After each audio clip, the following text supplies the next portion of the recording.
presentació d'en Martí, que crec que no fa falta presentar en Martí, ja que tothom el coneix, un nedador i un fort expert a nivell d'Europa. Per nosaltres és un luxe tenir-lo aquí. No m'enredaré gaire, gens més, crec que perdrem el temps i crec que no ens fa més falta el temps perquè ens expliqui coses. Però dit això, volia recordar que aquesta xerrada, aquesta formació es fa gràcies a suport econòmic de la Conselleria d'Agricultura, Pesca i Medi Natural del Govern de les Illes Balears i que el SUM, aquest molt s'ha dit, el Fòrum de Tercer Sector de Menorca, Fòrum d'Entitats del Tercer Sector de Menorca, fòrum un SUM més professional, que sí podríem entrar i bé estar en serveis ells. En principi, no s'admetran preguntes i del darrer temps se podrà fer alguna pregunta. Qualsevol qüestió se pot anar escrivint en el xat, que allà sí que i com dic, a darrera hora, si hi ha temps, Marc podrà contestar alguna cosa. Si no hi ha temps, s'haurà de tancar perquè tenim les hores comptades. Uh, no hi ha gaires més coses a dir, que el que ens interessa és que en Marc no xerri, i des d'aquest moment ja li passo la paraula i sobretot agrair-li molt a en Marc, petita com la nostra, que ens hagi permès poder fer una formació com aquesta i veure tot l'interès que ha despertat, que són moltes persones. Dit això, doncs endavant Marc i moltes gràcies. Gràcies, Raül. Gràcies, Ariadna, també, i a la resta de companys i companyes de la SOM. Bé, com deia el Raül ara, sí, és una presentació que potser anirà amb curs de temps, per tant, miraré d'ajustar-ho bé, ja ho he anat mirant, però si digues un moment, Raül, que el que faré és treure't l'àudio, val? Perquè se sent, o si et pots treure tu el micròfon. Sí, assegureu-vos, si us plau, tothom que no teniu el micròfon activat perquè no hi hagi sorolls entremig. Va, ara ja no sento res. Doncs això, mirarem de no passar-nos en el temps. Això vol dir que, clar, parlarem de temes relativament complexes i, per tant, que haurem d'anar bastant directament i pot ser que quedi algun dubte. Com deia el Raül, no tingueu cap problema en posar-ho per al xat i som molts a la sala i molta gent que en sap molt, o sigui que crec que entre uns i altres podeu anar resolent alguns dubtes i si queda algun dubte molt important, al final de tot ho repassarem, d'acord? Doncs bé, sense més, comencem, a veure si es passa la diapositiva. Comencem pel que seria normalment el final. Començo pels agraïments i una mica el que ha vingut, el que he fet servir per anar preparant aquesta xerrada, perquè trobo que és important i anirà sortint a mesura que ho anem avançant. Val? Llavors, d'entrada, evidentment, com comentava, no, hi ha molts aspectes força complexes que hem mirat de tocar precisament per la seva complexitat i ha fet falta doncs, buscar molta bibliografia. I moltes de les coses que diré no són pas originals meves, sinó que de fet és el resultat de molta feina de molta gent que està recollida en un munt de llibres, articles, etc i que aniran sortint les citacions al llarg de la presentació perquè les podeu buscar si us interessa i llegir amb més profunditat el que aniré dient. Doncs, evidentment, també he tingut la sort de participar en moltes campanyes diferents i diria especialment destacaria no, de poder estudiar moltes d'aquestes espècies en detall, prendre fotos jo mateix i poder-me fer moltes preguntes fins a intentar assegurar que ho entenc.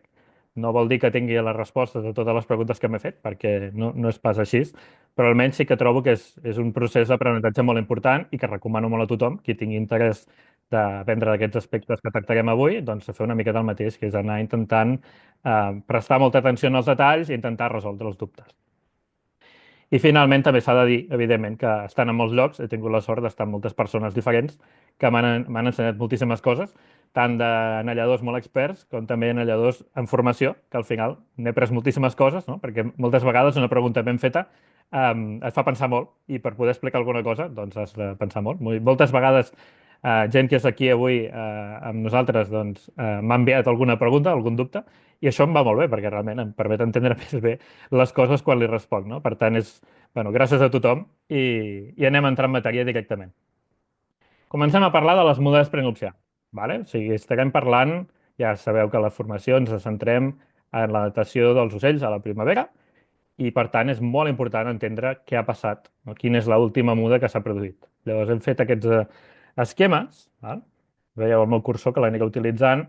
Bàsicament, cada un aquestes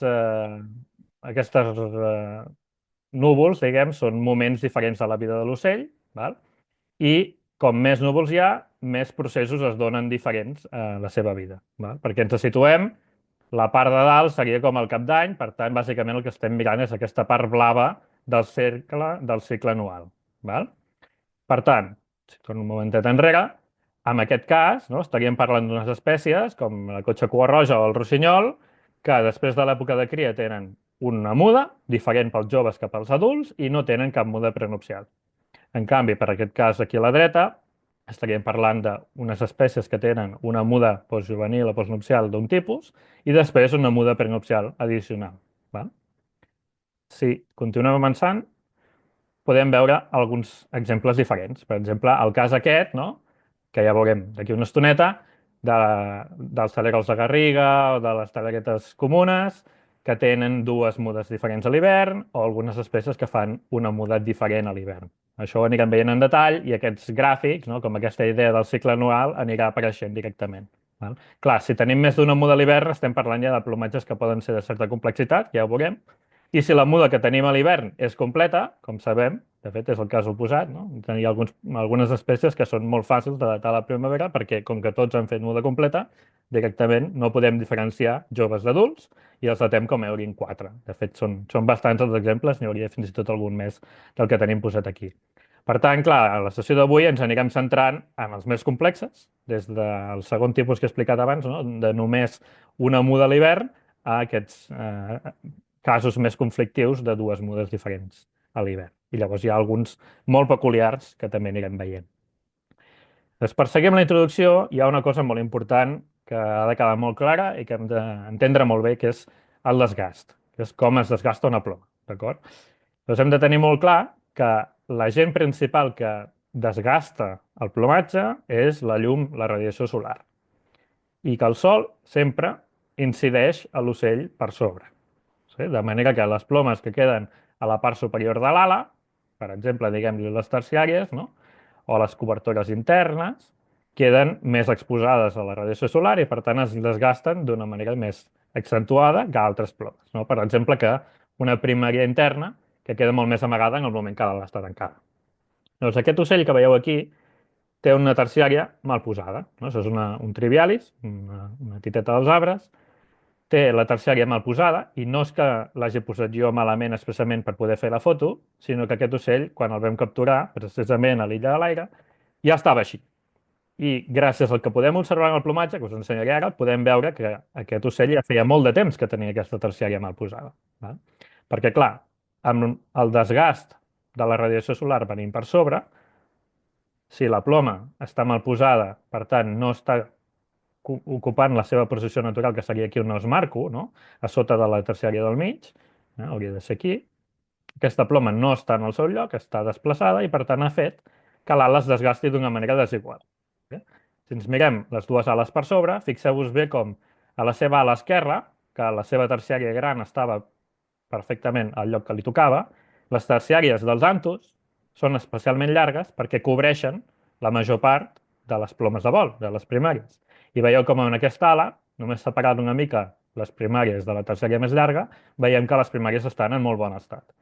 En canvi, a l'ala dreta, com que la terciària més gran està desplaçada, està trencada de la base i està fora del seu lloc habitual, com surt penjant, no? Aquí la foto no es veu, les seves puntes de les primàries han quedat totalment exposades i per tant s'han desgastat d'una manera molt més accentuada que el que hauria passat si la ploma hagués sigut a lloc.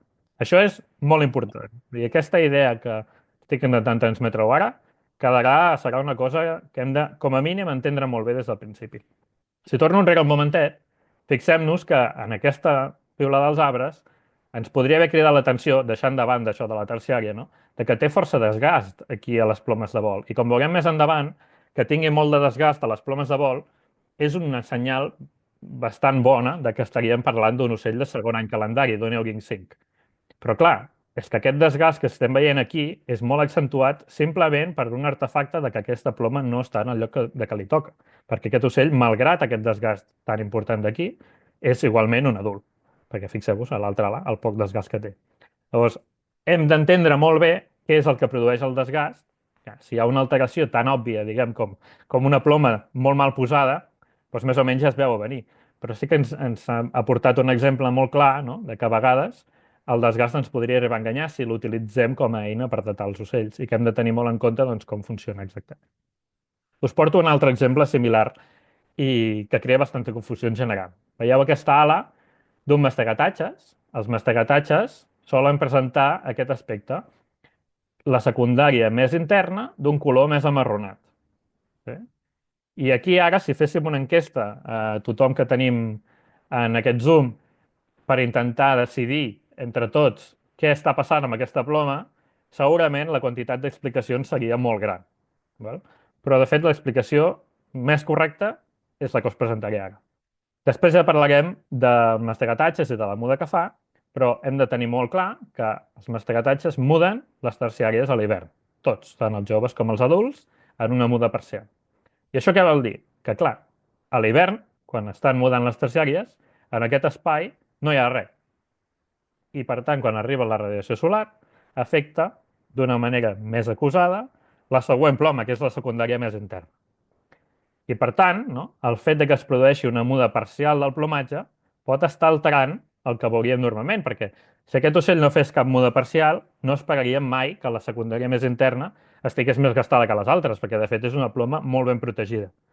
Però en el moment que fa aquesta muda parcial de les terciàries, la desprotegeix i es desgasta més que la resta, per exemple, que la seva veïna, que la cinquena terciària, la cinquena secundària. I això és molt important perquè segurament algú ha pensat, quan ensenyava la foto anterior, no, de que aquesta secundària no la deu haver mudat a la muda completa, perquè seria una explicació possible i que en algun cas podria arribar a passar. Però en aquest cas, el que estem veient simplement és un efecte diferencial del desgast. Va? Això serà molt important que ho tinguem al cap, perquè a vegades algunes de les coses que anirem veient, alguns d'aquests aspectes, poden anar relacionats més amb desgast diferencial del plomatge que no pas amb un límit de muda, per exemple. En aquest cas no estaríem parlant d'un límit de muda. També hem de tenir en compte que, clar, estem parlant bàsicament en aquesta xerrada de migradors transsaharians i que els migradors transsaharians no tots hivernen a l'Àfrica al mateix lloc, sinó que l'Àfrica té una grandíssima quantitat d'hàbitats, fins i tot algunes espècies poden ocupar diversos d'aquests hàbitats, i que esperem que es produeixin diferents nivells de desgast en funció de l'hàbitat. Per posar els extrems més clars, les espècies que hivernen en zones més boscoses, doncs, per exemple, de la selva, no?, més a la part central de l'Àfrica, evidentment estan en un ambient on hi ha molt poc, els hi arriba molt poca radiació solar directa al seu plomatge i per tant es desgasten poc. Només el fet d'estar a les ombres de la selva. En canvi, les espècies que hivernen en llocs molt secs, per exemple en acàcies a la sabana seca del Sahel, doncs evidentment la radiació solar els afecta molt més que amb altres espècies. I per tant es desgastaran molt més només pel simple fet de passar l'hivern allà. Sí? Llavors això també és molt important tenir en compte, perquè en alguns casos, si estem avaluant el grau de desgast d'algunes plomes en alguns ocells, hem d'entendre que és normal que hi hagi algunes espècies que es desgastin molt més que altres, i simplement per això, i fins i tot que hi hagi alguns individus que es desgastin molt més que altres, independentment de l'edat que tinguin. No? Això serà important. Bé, continuem. Els que ja heu fet algun curs d'algun tipus amb mi, crec que ja sabeu una miqueta el que diré ara. Bàsicament, intento presentar sempre la mateixa idea d'uns quants esquemes de què és el que hem de fer servir per datar els ocells. Llavors, els que ja ho sabeu, espero que ara només serveixi per refrescar i els que no heu vist cap dels cursos que faig jo normalment, doncs que us serveixi per entrar amb la mateixa idea que us aniré intentant transmetre quan entrem espècie per espècie. Doncs d'entrada necessitem saber, no?, si amb un ocell concret volem saber quina edat té, saber quina espècie és, lògic. Després saber quina estratègia de muda té, i això ho podem resoldre fàcilment, per exemple, buscant en alguna de les guies que he esmentat al principi. Després, si part de la seva estratègia de muda inclou una muda parcial, és a dir, una muda que no afecta totes les plomes del cos, que seria una muda completa, ens va molt bé tenir una idea de l'extensió esperable d'aquesta muda. Si muda poques plomes, o en muda moltes, o per saber més o menys on hauríem d'anar a buscar. I finalment podríem utilitzar altres caràcters més complementaris que avui no cobrirem en aquesta xerrada. Parlarem bàsicament de muda i com utilitzem la muda pel datat després de les mudes prenupcials. Llavors, clar, si això ho tenim ben entès, està clar, no?, que l'aspecte principal de la primera part d'aquesta xerrada serà parlar de l'extensió de les mudes prenupcials, perquè trobarem bàsicament com dos grans grups, no? Mudes poc extenses, en la que els Euring 5 normalment a la primavera tindran 3 generacions, una encara juvenil que no hauran mudat mai, una postjuvenil que haurien mudat a l'estiu, després de sortir del niu, i una prenupcial que haurien mudat a l'hivern. No? Una espècie, per exemple, suposant aquest cas com dels tipus que presentava abans. En un adult, bàsicament el que tindríem són 2 generacions de plomes, no? Les de la muda completa i les de la muda parcial. I serien unes poques plomes les que hauria mudat si és una muda poc extensa. Si ens n'anem cap a una muda molt extensa, espècies que muden moltes més plomes, és probable ja que els Euring 5, o sigui, els ocells de segon any calendari, no tinguin 3 generacions, sinó que només en tinguin 2. Les juvenils, que encara no han mudat cap, i les prenupcials, que a l'haver mudat més que la muda postjuvenil, la generació postjuvenil com a tal ha desaparegut completament. Ja només ens en queden 2. Sí? En els adults d'aquestes espècies, amb una muda prenupcial parcial molt extensa a l'hivern, veurem també 2 generacions.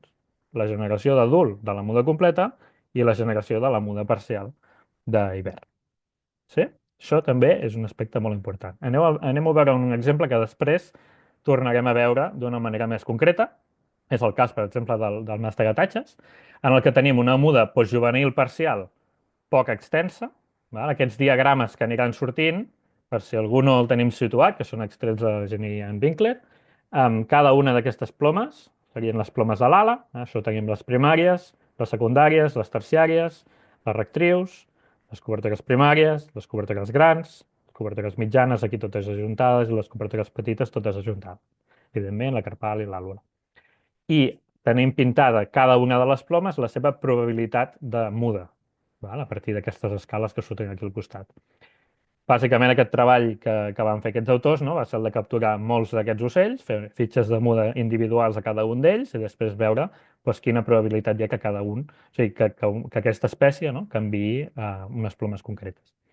Doncs bé, ja veieu que la muda postjuvenil parcial de mastegatatge seria poc extensa. És a dir, normalment a la postjuvenil el que fa és mudar una cobertora gran i potser alguna més. Potser la segona, potser ja més escassament alguna més. Però bàsicament muden poc. Mentre que la muda perinupcial, aquesta muda parcial, és molt més extensa. De normal muden diverses cobertores grans, de normal muden les terciàries, de fet és molt anormal que no ho facin, i és probable que puguin mudar una miqueta més. De manera que aquelles plomes postjuvenils pràcticament han desaparegut perquè la prenupcial ha sigut més extensa. Ja? Tornarem a agafar aquesta idea d'aquí una estona. Per seguir fent aquesta introducció fem un altre apunt que trobo que és molt important, que més o menys ja ho he començat a comentar, que és la perillosa frase de aquesta ploma és juvenil. Val? Ja veureu que aquest cartell d'alerta també anirà sortint al llarg de la xerrada, que és quan alguna cosa hem d'estar prestant especial atenció o que sé que porta molta confusió a la gent. Val? I aquest és un aspecte que trobo que és molt important, no? Quan algú fa aquesta frase, no? tan potent, que és com decidir aquesta ploma és juvenil. Sí? I jo el que sempre dic és que hem d'anar amb molt de compte. És a dir, hem de mirar de ser el més objectius possibles quan fem una afirmació d'aquest estil, perquè ens basem doncs, en un patró concret o en una coloració específica que només té la generació de ploma juvenil, no? Perquè si no, categoritzar una ploma com a juvenil és posar-nos en un terreny perillós que ens pot portar a datar l'ocell de manera incorrecta només perquè, en certa manera, hem decidit que aquella ploma és juvenil. Per portar-vos un exemple del que ja hem parlat, podria ser, no?, que en aquest mastegatatges que he presentat abans, algú pensés, ostres, la secundària més interna és molt marró, està més gastada, és de juvenil, per tant, és un jove. No? Potser estic portant l'exemple una mica a l'extrem, però crec que s'entén que quan fem una afirmació d'aquest tipus pot ser molt agosarada i ens pot portar a la conclusió errònia. De fet, aquest mastegatatge és un adult ben adult i el que li passa en aquesta secundària és el que hem explicat abans del desgast diferencial. Llavors, tinguem-ho molt en compte perquè a vegades això, no? crec que és bastant bo dubtar-se a un mateix si no podem ser objectius amb la valoració que fem, de dir, ostres, potser no n'estic segur, doncs no cal que li posi una edat tan concreta, sinó simplement em quedo amb una miqueta menys, no? Puc posar un Eurin 4 si fa falta, però sobretot no tirar-nos a la piscina perquè sí, perquè ho dic jo, que aquesta ploma és juvenil i realment no puguis estar-ne del tot segur. Val? Bé, fins aquí hem fet una miqueta la part aquesta més introductòria i alguns aspectes que volia comentar i a partir d'ara doncs, començarem a veure espècies ja entrant en detall en cada una d'elles. Com sabeu, per inscriure-us en aquesta formació us vam demanar que féssiu un formulari on us demanàvem unes poques cosetes. M'ha anat molt bé realment, crec que els hem revisat, els hem pogut revisar tots, gràcies especialment a l'Ariadna que ha estat al peu del canó enviant-m'ho tot i per saber una mica doncs, el bagatge que tindrien les diverses persones que s'apunten i especialment també quins interessos teniu. És obvi que és impossible cobrir la gran quantitat de coses que m'han arribat, vull dir, és massa, i per tant he anat fent una miqueta de selecció ja bastant marcada amb el que ja havíem anunciat que faríem i obre la porta doncs, en el futur a poder realitzar altres formacions d'aquest estil amb tot el material que podríem generar que sé que és d'interès per moltes persones. Però bé, potser algú el que havia demanat doncs no li cobrirem, especialment els que no heu demanat migradors de transsaharians perquè al final el tema una mica era això de la primavera, però veurem a veure què podem resoldre en altres sessions. Dit tot això, entrem a la primera espècie, Sphonicurus phonicurus, i també comentar que ens centrarem bàsicament en la datació a la primavera i no tant en el sexat. En el sexat faré alguns comentaris per als casos més particulars. Evidentment, la cotxe cua roja és molt senzilla i no en farem cap comentari més del que acabo de fer ara. Doncs bé, ens situem en una espècie migradora de llarga distància que no fa cap muda prenupcial. Per tant, seria d'aquell primer esquema que us presentava, no? Només tenen una muda a l'estiu, completa pels adults, parcial per als joves. No tenim absolutament res a l'hivern. Per tant, aquesta, en aquest cas, és relativament senzilla pel que fa a mudes prenupcials. Què vol dir això? Doncs que només hem de considerar l'extensió, no? El tercer nivell, la tercera pregunta, sabem l'espècie, sabem l'estratègia de muda, volem saber l'extensió de la muda parcial. La muda parcial dels joves és poc extensa. Muden alguna cobertura gran interna i, per tant, esperem trobar el límit de muda per aquí, rarament més cap al mig. Val? I què vol dir això? Doncs que trobarem a la primavera dos tipus d'edats. Euring 5, que tindran dues generacions de cobertures grans, perquè han fet la muda postjuvenil parcial, i Euring 6, que tindran una sola generació, perquè el que van fer va ser la muda postnupcial completa, sense cap prenupcial pel mig. El desgast és el que fa que els mascles de cotxe cua roja tinguin plomatges més espectaculars a la primavera. Però si en captureu a la tardor veureu que realment el color, tot i que en general tenen un aspecte més amarronat, el color de la ploma és a la base de les plomes i simplement per desgast va apareixent. No tenim cap muda entremig. Molt bé. Doncs la primera, la que veiem, per exemple, és la d'un mascle adult, un Euring 6 a la primavera, que es caracteritza per no tenir límit damunt de les cobertures grans i els mascles d'aquesta espècie són força fàcils de datar perquè podem veure que les cobertures grans, totes elles, tenen la part externa de color grisosa, gris blavosa, val? Tot i que sí que tenen les puntes com ataronjades. Això de les puntes ataronjades ho presenten sempre totes, per tant no li fem cas, però fixeu-vos bé amb aquesta vora externa de color gris blavós. Ara això seria el patró d'adult i aquí realment ho mostra en totes les plomes. Ha fet una muda completa, per tant, es tracta d'un adult. El mascle jove és molt evident, no? Perquè tenim un límit de muda molt ben marcat. Aquestes cobertures grans internes les ha mudat i tenen la vora més gris blavosa. El centre també és més fosc, aquí mateix no li veiem el centre, però també és més negre. I la resta de cobertores grans encara juvenils, les que no va mudar a la muda postjuvenil, tenen la vora totalment de color ataronjat, el marró ataronjat i el centre molt amarronat. Per tant, límit de muda, 1,25. Els mascles ja veieu que són molt fàcils. Hem començat per lo més senzill i això segurament moltes persones ja ho coneixeu. Les femelles ens aporten una complexitat important perquè, clar, el plomatge mudat dels mascles és molt gris blavós i per tant contrasta molt amb el plomatge juvenil que és molt marró, però les femelles són marrons tant amb el plomatge d'adult com amb el plomatge de jove i per tant dificulta molt que podem veure bé aquests límits de muda. Les femelles adultes, com aquesta que us presento jo ara, no mostren, doncs, límit de muda a les cobertores grans i realment ens hem de fixar bastant en el detall, especialment a les internes, perquè ja hem vist abans que la muda esperable, no, l'extensió esperable, diguem, de la muda parcial és que mudi poquet. Les femelles adultes les veurem en part per no tenir límit de muda, per tenir unes plomes molt amples, per exemple, les cobertores primàries tenen la punta força ampla, i això és una cosa que també anirà sortint durant la xerrada, i és que no parlaré necessàriament de cobertores primàries molt quadrades o això, perquè també entra en les formes, la forma exacta de la punta és complicat. Normalment les plomes, les cobertores primàries, per la forma general que tenen, doncs tenen la punta arrodonida, val? Però sí que entendreu que em refereixo a diferències de l'amplada propera a la punta. És a dir, com més ampla és a prop de la punta, més tipus quadrat és. Menys estreta és la ploma, i això és bastant típic dels adults. Llavors, fixeu-vos en aquestes cobertores primàries força amples de la punta. I també fins i tot ho podríem veure en les secundàries, que són molt amples de la punta i per tant fan aquest aspecte com si volguéssim una miqueta rectangular. Val?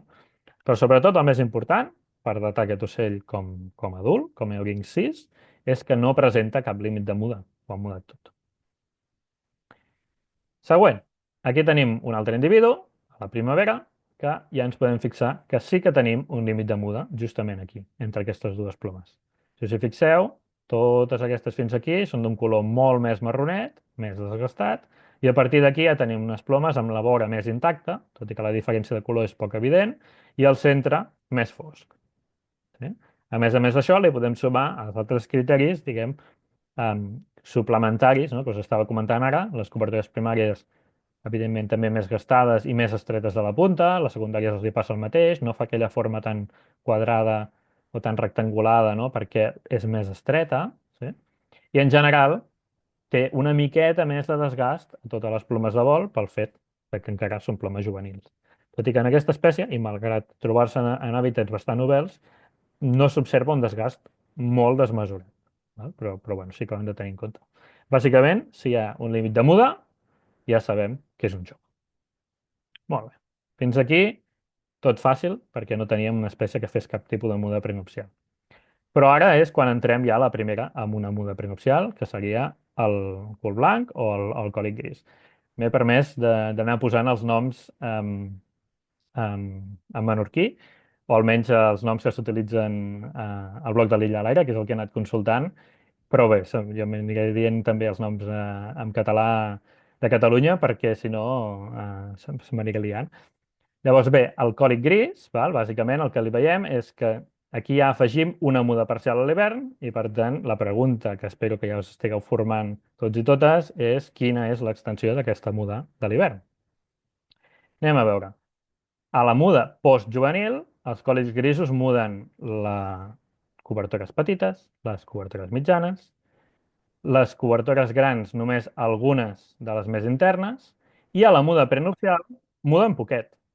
És a dir, pot ser que mudin algunes cobertores petites, mitjanes, potser muden alguna cobertora gran, potser fins i tot muden alguna tercària, però és relativament poc habitual que ho facin. Llavors, en aquests casos, no, estaríem en una d'aquelles situacions d'una muda prenupcial poc extensa, en la que en un ocell de segon any, per exemple, potser poden arribar a coexistir fins a 3 generacions de plomes diferents. Fixeu-vos en una cosa, però, molt important, i és que les cobertores petites i mitjanes pràcticament sempre en tots els còlids grisos es muden a la muda postjuvenil i a la muda prenupcial és rar que això passi. Llavors això serà bastant important. Ho haurem de tenir en compte.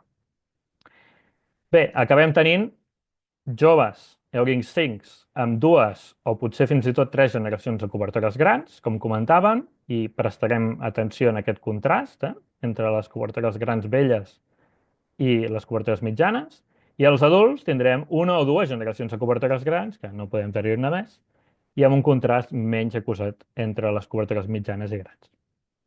Molt bé. Si ens fixem en aquesta ala, per exemple, seria el començar senzill, no? Una mica com fèiem abans. Els mascles adults de còlic gris tenen l'ala totalment negra, molt negra, i per tant no observem contrastos. Poden tenir, per exemple, alguna ploma mudada, com en aquest cas és aquesta d'aquí que no s'acaba de veure massa bé, és una cobertora gran que ha mudat a la muda prenupcial. Veieu que la vora, per exemple, està molt més conservada que la resta, però aquí aquesta està mal posada i per això no s'acaba de veure bé, però ja veieu aquesta vora d'aquí que està espaterrant, està molt nova, comparat amb aquesta, per exemple, que està tota arrossegada, com està desgastada.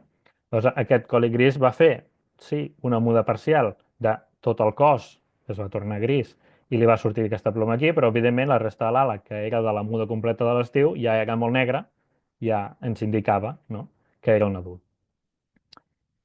Aquest seria l'ala d'un mascle jove que ha fet una muda prenupcial parcial en la que veieu que ha mudat aquestes plomes que també són molt evidents, amb el centre molt negre, amb la vora molt grisa, aquesta cobertura gran i aquestes cobertures mitjanes aquí a banda de tot el cos, que és el que fan sempre. I clar, els mascles són relativament evidents, no?, perquè les plomes no prenupcials, si eren d'adult, de la muda completa de l'estiu, són molt negres, i si eren de juvenil, com en aquest cas, són molt marrons, amb la vora marró, amb el centre molt amarronat, etc etc. Val? Per tant, ja anem veient que els mascles, en general, si tenen plomatges molt distintius entre el plomatge juvenil i el plomatge d'adult, són una miqueta més senzills que les femelles que solen tenir plomatges més semblants, no?, perquè solen ser més matisos de marró. Fixem-nos aquí, abans d'anar amb el següent, que si bé tenim tres cobertores mitjanes que serien mudades en aquesta muda prenupcial, la resta són mudades a la muda postjuvenil i no tenen la vora, per exemple, aquesta ocràcia tan marcada i són un palet més fosques que, per exemple, totes les cobertores grans, que són encara juvenils i tenen la vora aquesta ocràcia característica i el centre una miqueta més apagadet, una miqueta més amarronat. Val? Quedem-nos amb això per després. Aquí tenim l'ala d'una femella adulta, en la que veieu que tot el plomatge, tot i evidentment presentar un cert desgast, perquè ens ve encara de la muda completa de l'any anterior, les plomes de vol, fixeu-vos que les cobertores grans tenen el centre molt negre i és marró perquè és el que li toca, però en realitat és un marró, diguem, relativament ben conservat. No acabem de veure molt bé les cobertores mitjanes aquí, però fixeu-vos bé que el centre és molt fosc, no?, les ha mudat, igual de fosc que el de les cobertores grans, que són d'adult. Per tant, no tenim un contrast molt marcat. Si us fixeu bé, aquí també tenim una ploma mudada a la muda prenupcial, que està més interna d'aquí, un fet que és habitual, i que no ens diu res, simplement ja sabem que els adults poden fer. Ens pot ajudar una miqueta, tot i que en aquesta espècie no ajuda tant, el tema de l'amplada de la vora de la punta de les cobertores primàries, en la que els adults tindrien plomes més amples. De femelles de còlic gris en tenim de més marrones i algunes a vegades més grisoses, amb un plomatge que es pot assemblar una miqueta més en general amb un mascle. Per exemple, aquesta d'aquí seria una altra femella adulta, d'aquestes ja, diguem, molt fosques, val? Que l'aspecte general doncs, és fins i tot una mica grisosa per l'esquena, vull dir, ens podria fer pensar que és un mascle, val? Però realment veieu que encara manté unes vores pàl·lides bastant importants a les cobertores, té força marró en el cos, etc etc. Són aspectes que les delaten. I fixeu-vos bé, no?, el que deia que és un adult, com tenim totes les cobertores petites, mitjanes, d'un color molt fosc, molt, molt nou, no?, al final les va mudar a la muda d'estiu dintre de la muda completa, igual que totes les cobertores grans i que la resta de l'ala, que té aquest color del centre molt potent. Sí? Si ens n'anem a aquesta, ja comencem a veure alguna diferència. Aquesta seria una ala molt típica d'una femella de segon any, en la que observem, per una banda, totes les cobertores grans juvenils, excepte la més interna, que de fet és postjuvenil. Fixeu-vos bé que el centre no és molt negre, perquè ja porta un temps aquí i fins i tot porta acumulat un cert desgast, no?, seria d'aquesta muda postjuvenil, però sobretot, l'important que tenim aquí és que les cobertores mitjanes, que estan mudades també a la muda postjuvenil i per això tenen aquests centres més fosquets, són d'una generació diferent que les cobertores grans que tenen centres molt més marrons i tenen molt més desgast. Val? Aquí fa falta fer un matís important també, que no he fet abans, i és que si tinguéssim una cobertura mitjana juvenil, és a dir, si alguna d'aquestes fos encara juvenil, no l'hagués mudat a la muda postjuvenil, tindria una punta blanca molt gran, perquè és el patró que tenen les plomes juvenils. És per això que podem saber amb molta facilitat si les han mudades o no. I, de fet, en la gran majoria de còlics grisos les muden a la muda postjuvenil. És excepcional trobar-ne algun que no n'hagi mudat alguna. però la reconeixeríem molt fàcil per això, estaria molt gastada i tindria com una taca blanca molt gran, o si el blanc s'hagués desgastat, veuríem un forat molt gran en aquella ploma. En aquests casos ja veieu que no és el cas, sinó que tenim la ploma amb un centre molt fosc, que contrasta amb la resta de l'ala i que ens està delatant que tenim un límit de muda aquí. Val? El fet de que hi hagi una cobertura gran mudada o no pot ser variable, perquè alguns les muden, alguns no. També podria ser que aquesta ploma d'aquí fos prenupcial i llavors igualment ens donaria poca informació. El més important al final ho acabem trobant comparant aquests dos límits d'aquí. I aquí veiem un altre exemple, que seria bastant similar, no? Si veieu aquesta, és una altra femella de còlic gris a la primavera que té encara més desgast que l'exemplar anterior i es pot veure doncs, que les plomes de vol porten més desgast acumulat, a les terciàries, fins i tot a les puntes de les secundàries.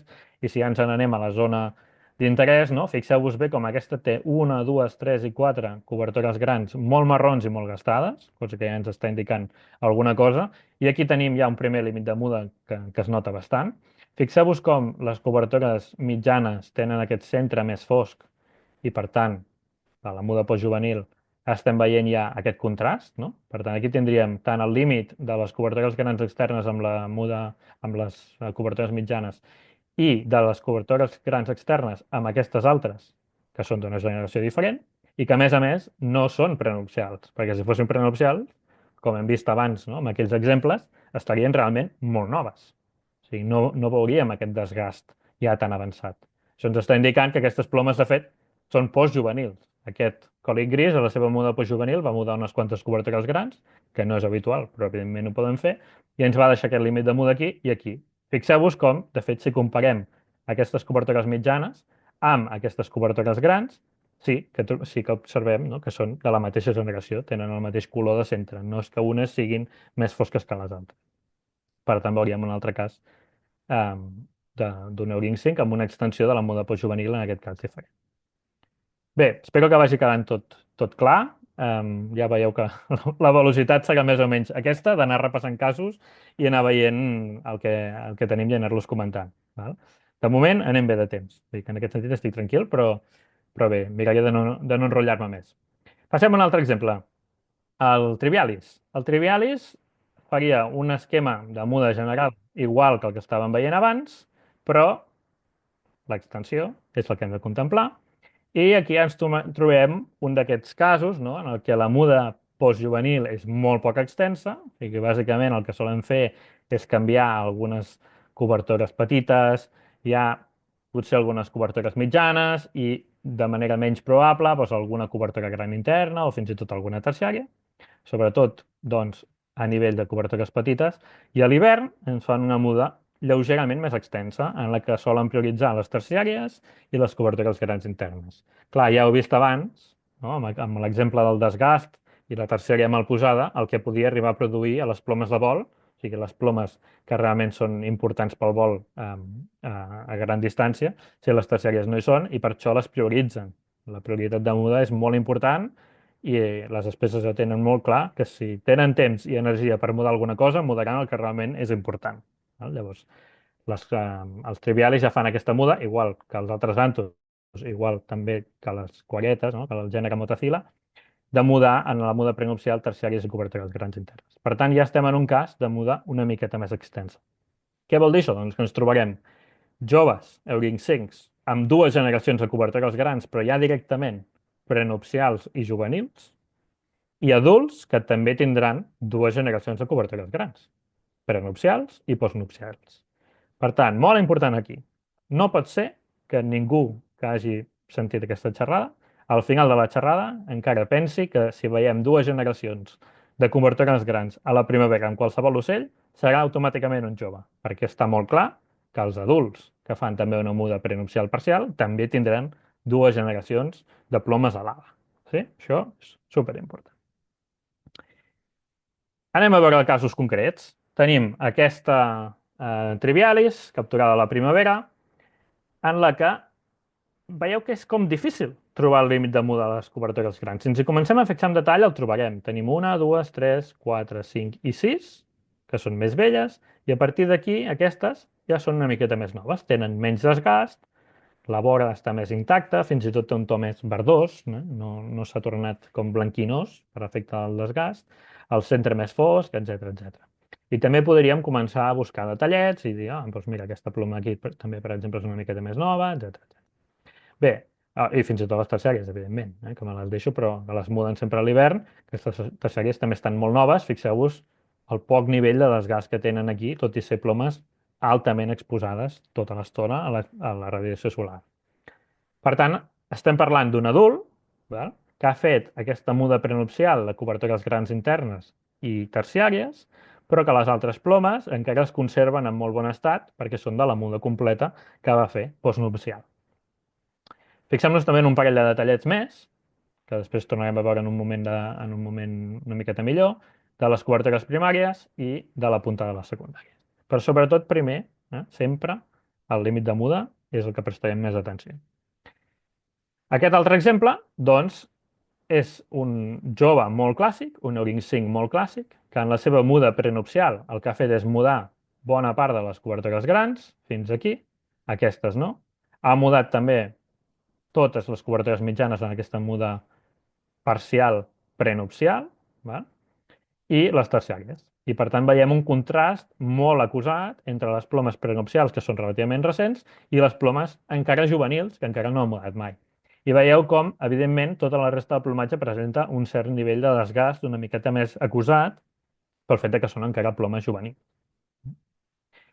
Bé, aquests dos exemplars que us he ensenyat ara serien com els individus de llibre, els superevidents, els que de seguida veiem aquestes diferències, però evidentment, com sabeu molt bé, la variabilitat al final és molt gran i fer aquest judici entre aquesta ploma és d'adult o aquesta ploma és de jove, com comentava abans, no és molt senzill, perquè si el judici el fem en base únicament a que la ploma està més gastada o menys, com hem comentat també al principi, el desgast també pot ser variable per múltiples factors, no? Per tant, aquí és on hem d'anar una miqueta en compte. Anem a veure un altre exemplar. Val? Seria aquest d'aquí, que no és tan obvi potser com l'últim que acabem de veure. O sigui, d'entrada ja ràpidament podem localitzar que hi ha dues generacions de plomes a l'ala. Perfecte, és lo normal, és el que presenten totes les trivialis, no? Unes plomes mudades, unes cobertores grans mudades, unes terciàries mudades i en aquest cas també bona part de les cobertores mitjanes mudades a la muda prenupcial, la resta no. I el que haurem de fer és fixar-nos molt bé en aquest patró d'aquestes plomes no mudades, a veure si podem trobar, a veure si podem aclarir l'edat de l'ocell. D'entrada, en els adults, ja ho hem vist al primer exemple, el contrast és com menys evident perquè realment les plomes no mudades a la muda prenupcial ja són plomes d'adult, de les que va mudar la muda completa, i per tant com que costa veure aquest límit de muda, perquè ja són plomes més fosques i tenen la vora més ampla. El fet de que aquest individu tingui aquests centres de les cobertores grans d'un color més amarronat i la vora ja força desgastada ja ens està indicant que es tracti amb tota probabilitat d'un jove. Però hauríem d'acabar de mirar alguns detalls més per assegurar-nos. Aquest té, a banda de l'aspecte de les cobertores primàries que parlarem més en detall i de les secundàries, aquí a la zona de les cobertores petites hi trobem encara el límit de muda fins i tot de la muda postjuvenil. Fixeu-vos que està clar que aquestes plomes d'aquí no les ha mudat a la muda d'hivern perquè estan més gastades i són més marrons, per exemple, que les cobertores mitjanes, que sí que veiem que són molt noves. Val? I aquí, si ens ho miréssim molt de detall, i ara estem a les pantalles dels ordinadors i potser no ho acabem de veure molt bé, però n'hi ha algunes, per exemple aquestes d'aquí, i aquesta part d'aquí dalt, però aquestes es veuen molt bé, que tenen la vora com a més verdosa, que serien les plomes que va mudar la muda postjuvenil, i les altres, especialment l'última fila de les cobertores petites, que són molt marrons, amb una vora blanca molt desgastada, pràcticament ja no hi és perquè s'ha desgastat molt, i que bàsicament ens està revelant aquell límit de muda de la muda postjuvenil molt poc extensa que va fer aquest ocell, que és, de fet, l'habitual. No? Per tant, tenim com una doble confirmació de l'edat com a Euring 5 d'aquest individu en concret. Per posar-ho, per repetir una miqueta el que ja havia comentat fa un moment, clar, cal experiència per poder assegurar fins a quin punt aquest límit de muda d'aquí és perquè les prenupcials van contra unes plomes d'adult, com és el mateix individu que hem vist al principi, el primer exemple que us he posat. Fixeu-vos contra el que us acabo d'ensenyar fa un moment, com aquestes plomes són força fosques i tenen la vora bastant ben conservada encara no s'ha desgastat tant com es desgasten els joves. En alguns, el desgast és tan acusat que realment la vora pràcticament desapareix, és tot desgast i el centre és molt marró, molt pàl·lid, llavors és com a molt evident, però alguns altres, no, com el de just abans, no es veu tan bé i, per tant, cal aquest punt d'experiència que no sempre el podem tenir al principi i si tenim dubtes, com us deia al principi, sempre el que podem fer és deixar l'ocell com Eurin 4, podem fins i tot documentar-lo i mirar de demanar opinions a altres persones i llavors anirem aprenent en base a aquests casos, perquè evidentment no és fàcil. Els casos aquests de llibre són bastant evidents, però llavors tenim la variabilitat. I per fer un incís al que us comentava, tant de les cobertures primàries com de les secundàries, en els àntols ajuda bastant. Fixeu-vos amb la idea aquesta que deia, de sempre són arrodonides a la punta, però en els ocells joves, no? Aquestes plomes són encara juvenils, la punta de les cobertores primàries és molt estreta i per tant li dona aquesta forma com a més punxeguda, si li volem dir així, tot i que no acabi en punxa. Jo per això intento evitar aquests termes de dir cobertores primàries punxegudes, tal, perquè no és que siguin ben bé punxegudes, si ho comparem amb altres plomes d'altres ocells. Per això em refereixo molt a l'amplada de la punta. Espero que m'entengueu bé. Llavors, en els joves, estret, en els adults, molt ample. Per tant, ens ajuda bastant. Un altre cop us estic posant els exemples de llibre. Després tenim certa variabilitat. Amb la secundària es passa una mica el mateix. En els joves, normalment, la punta és estreta, però no només la punta a punta, sinó que fa com dues puntes. Vull dir, fa com aquesta forma de cor invertit. Va? Mentre que en els adults, pel fet de tenir una punta més ampla, es dilueix aquesta forma de cor i s'amplia tota la ploma.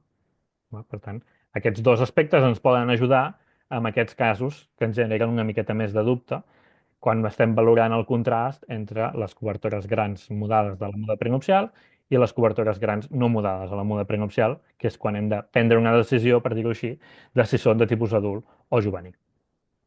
Vinga, continuem. Ens n'anem cap al Senator. I aquest ja l'he posat aquí perquè ara ens n'anem a un nivell de complexitat una mica fora del que és habitual, perquè fa una extensió de muda una miqueta curiosa. Però veieu que l'esquema, al final, és el mateix que el que veiem abans. Val? Només hi ha una petita complicació. De fet, això també és el mateix que estàvem veient ara per la piula dels arbres, per exemple. Només hi ha una petita complicació afegida, que és, per exemple, si llegim la descripció que tenim a les Benson, bàsicament seria aquesta, val? Per si algú no té al cap els codis, això seria en castellà, diguem, no? Els adults fan una muda parcial d'estiu, una verano parcial, no? I una muda completa a l'hivern, fins aquí fàcil, perquè els joves fan una muda parcial a l'estiu i a la muda d'hivern el que està descrit és que fan com una muda completa amb almenys arrestada, és a dir, que ells com que van a mudar-ho tot però no ho acaben de mudar tot. Ara farem un matí sobre això. I llavors també ens diu, les Benson directament, que els ocells de segon any calendari fan una muda completa a l'estiu que es suspèn, és a dir, no l'acaben a l'estiu, la suspenen, és el que vol dir aquest asterisc, fan la migració i quan arriben a les zones d'hivernada acaben la muda. O sigui, allà on l'havien deixat, l'acaben. Faig un matís només per dir que algunes persones havíeu posat en el formulari, no, que volíeu que expliqués més les diferències entre mudes, suspeses, etc i ho volia fer, però al final això, el temps el tenim com el tenim i per tant això segurament haurem de dedicar una edició especial a parlar de mudes suspeses i arrestades, però en tot cas tornarem a repassar això perquè en aquest cas sí que surten aquests termes, no? Una muda completa arrestada seria una muda com que vol ser completa però no ho acaba sent, s'atura i s'ha acabat, val?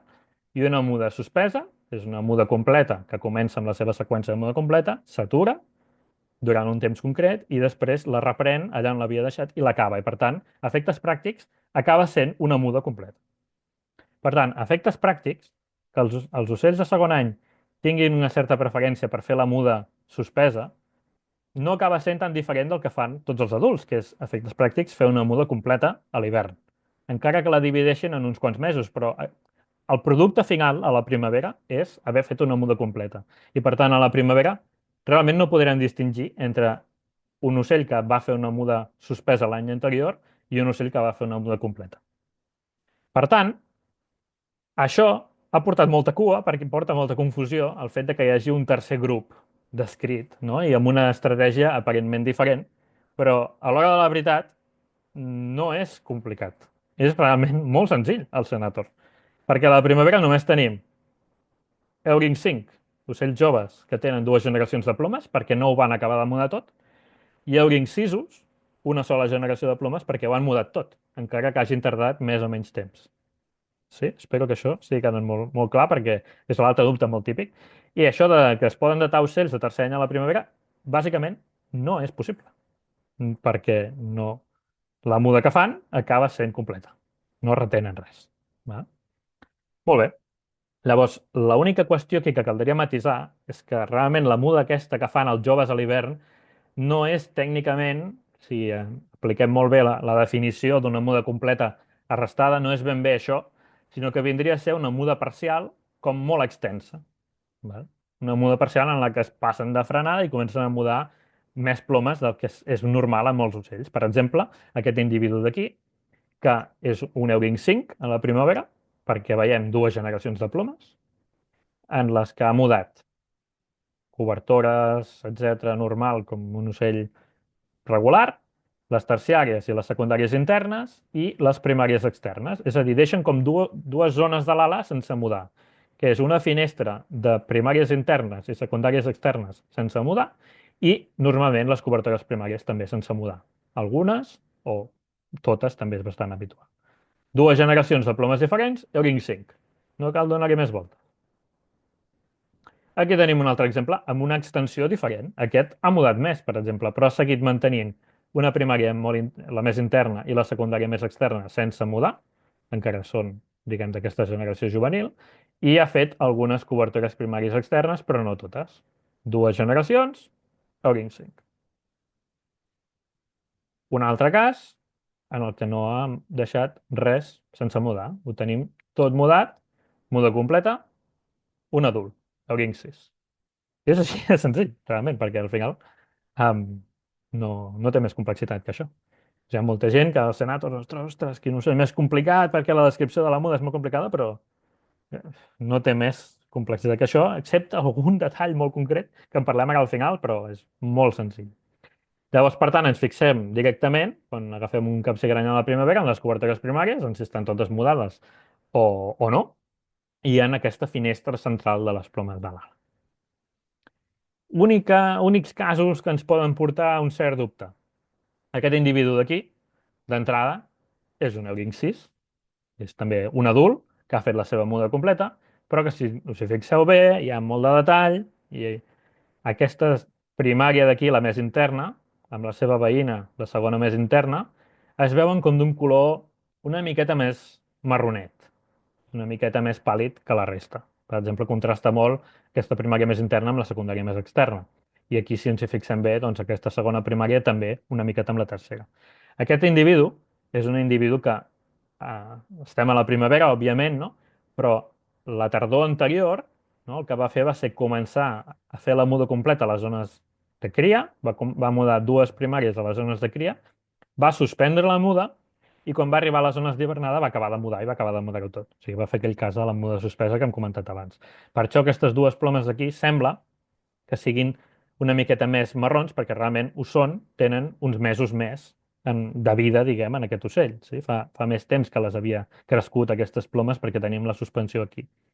Aquests casos realment es nota, si ens hi fixem molt bé, no? Ho acabaríem veient, perquè, per exemple, el blanc de la base d'aquestes plomes és blanc pur com a la resta, mentre que en les plomes juvenils que us ensenyava abans no només la ploma era tota més marró, sinó que també la zona de la base era com a més ocràcia, que és molt típic dels joves, val? Per tant, això ho veuríem. I després que esperaríem realment que, com que també retenen alguna secundària externa, és més habitual trobar aquell cas de molta extensió que us he ensenyat abans, no? Que era la primària més interna i la secundària més externa, més que no pas exactament les dues primàries més internes. Quan observem aquest patró normalment és que la muda estava procedint amb la seqüència de muda completa, per això sabem que va començar aquí, va fer la següent, va aturar-se i va continuar mudant. Val? Llavors, en aquests casos, diguem, hi podria haver una mica de dubte. I també, a vegades, ens podríem trobar, per això realment són molt pocs individus, la proporció que hem detectat és baixíssima, però es podria donar el cas que un adult de Senator, no, el que faci és la seva muda completa i que es deixi sense mudar, per exemple, una secundària interna, per dir alguna cosa. No? Quan això es dona, sabrem que no és un Euring 5, perquè aquella ploma que no ha mudat estarà molt gastada, perquè, clar, portarà un munt de temps en aquell ocell. I tot i que es deixin una ploma sense mudar, no podrem saber mai si llega un Euring 7 o més enllà, perquè realment en la muda, en la primera muda prenupcial, per dir-ho bé, ja les muden normalment les secundàries i per tant no podrem arribar a saber mai amb certesa la generació d'aquella ploma i ens haurem de quedar dient que era una dua. Val? Per tant, bàsicament, ja veieu que és més senzill de lo que semblava. Vinga, continuem. I comencem ara ja augmentant el nivell de complexitat i ho fem amb el mastegatatges. Ja hem introduït una miqueta alguns aspectes del mastegatatges, però ja sabeu que al final la muda que fa com a tal no és que sigui molt complexa, és el mateix esquema de muda que hem vist per la major part de les espècies. El que hem de tenir en compte, un cop més, és l'extensió. I l'extensió, ja us l'havia ensenyat abans, no? És poca extensa per la muda postjuvenil, en la que solen mudar alguna cobertura gran interna i poc més, i ben extensa, força extensa, en la muda prenupcial parcial, en la que muden diverses cobertures grans, terciàries sempre, i a vegades alguna coseta més. Fixem-nos bé en aquest detall important, i és que canvia com l'ordre de prioritats. A l'estiu muden les cobertures petites, les cobertures mitjanes i potser alguna cobertura gran, però bàsicament és això. I a la primavera, o a l'hivern, en aquesta muda prenupcial, té molt més focus en el que serien les cobertures grans interns i les terciàries per efectes del desgast i es descuiden molt més habitualment de mudar les cobertures petites o les cobertures mitjanes.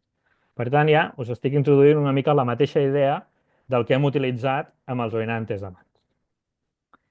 A la primavera, doncs, tenim Euring 5 amb dues generacions de cobertures grans. Ningú pot acabar aquesta xerrada pensant que els ficèdules tenen tres generacions de cobertures grans.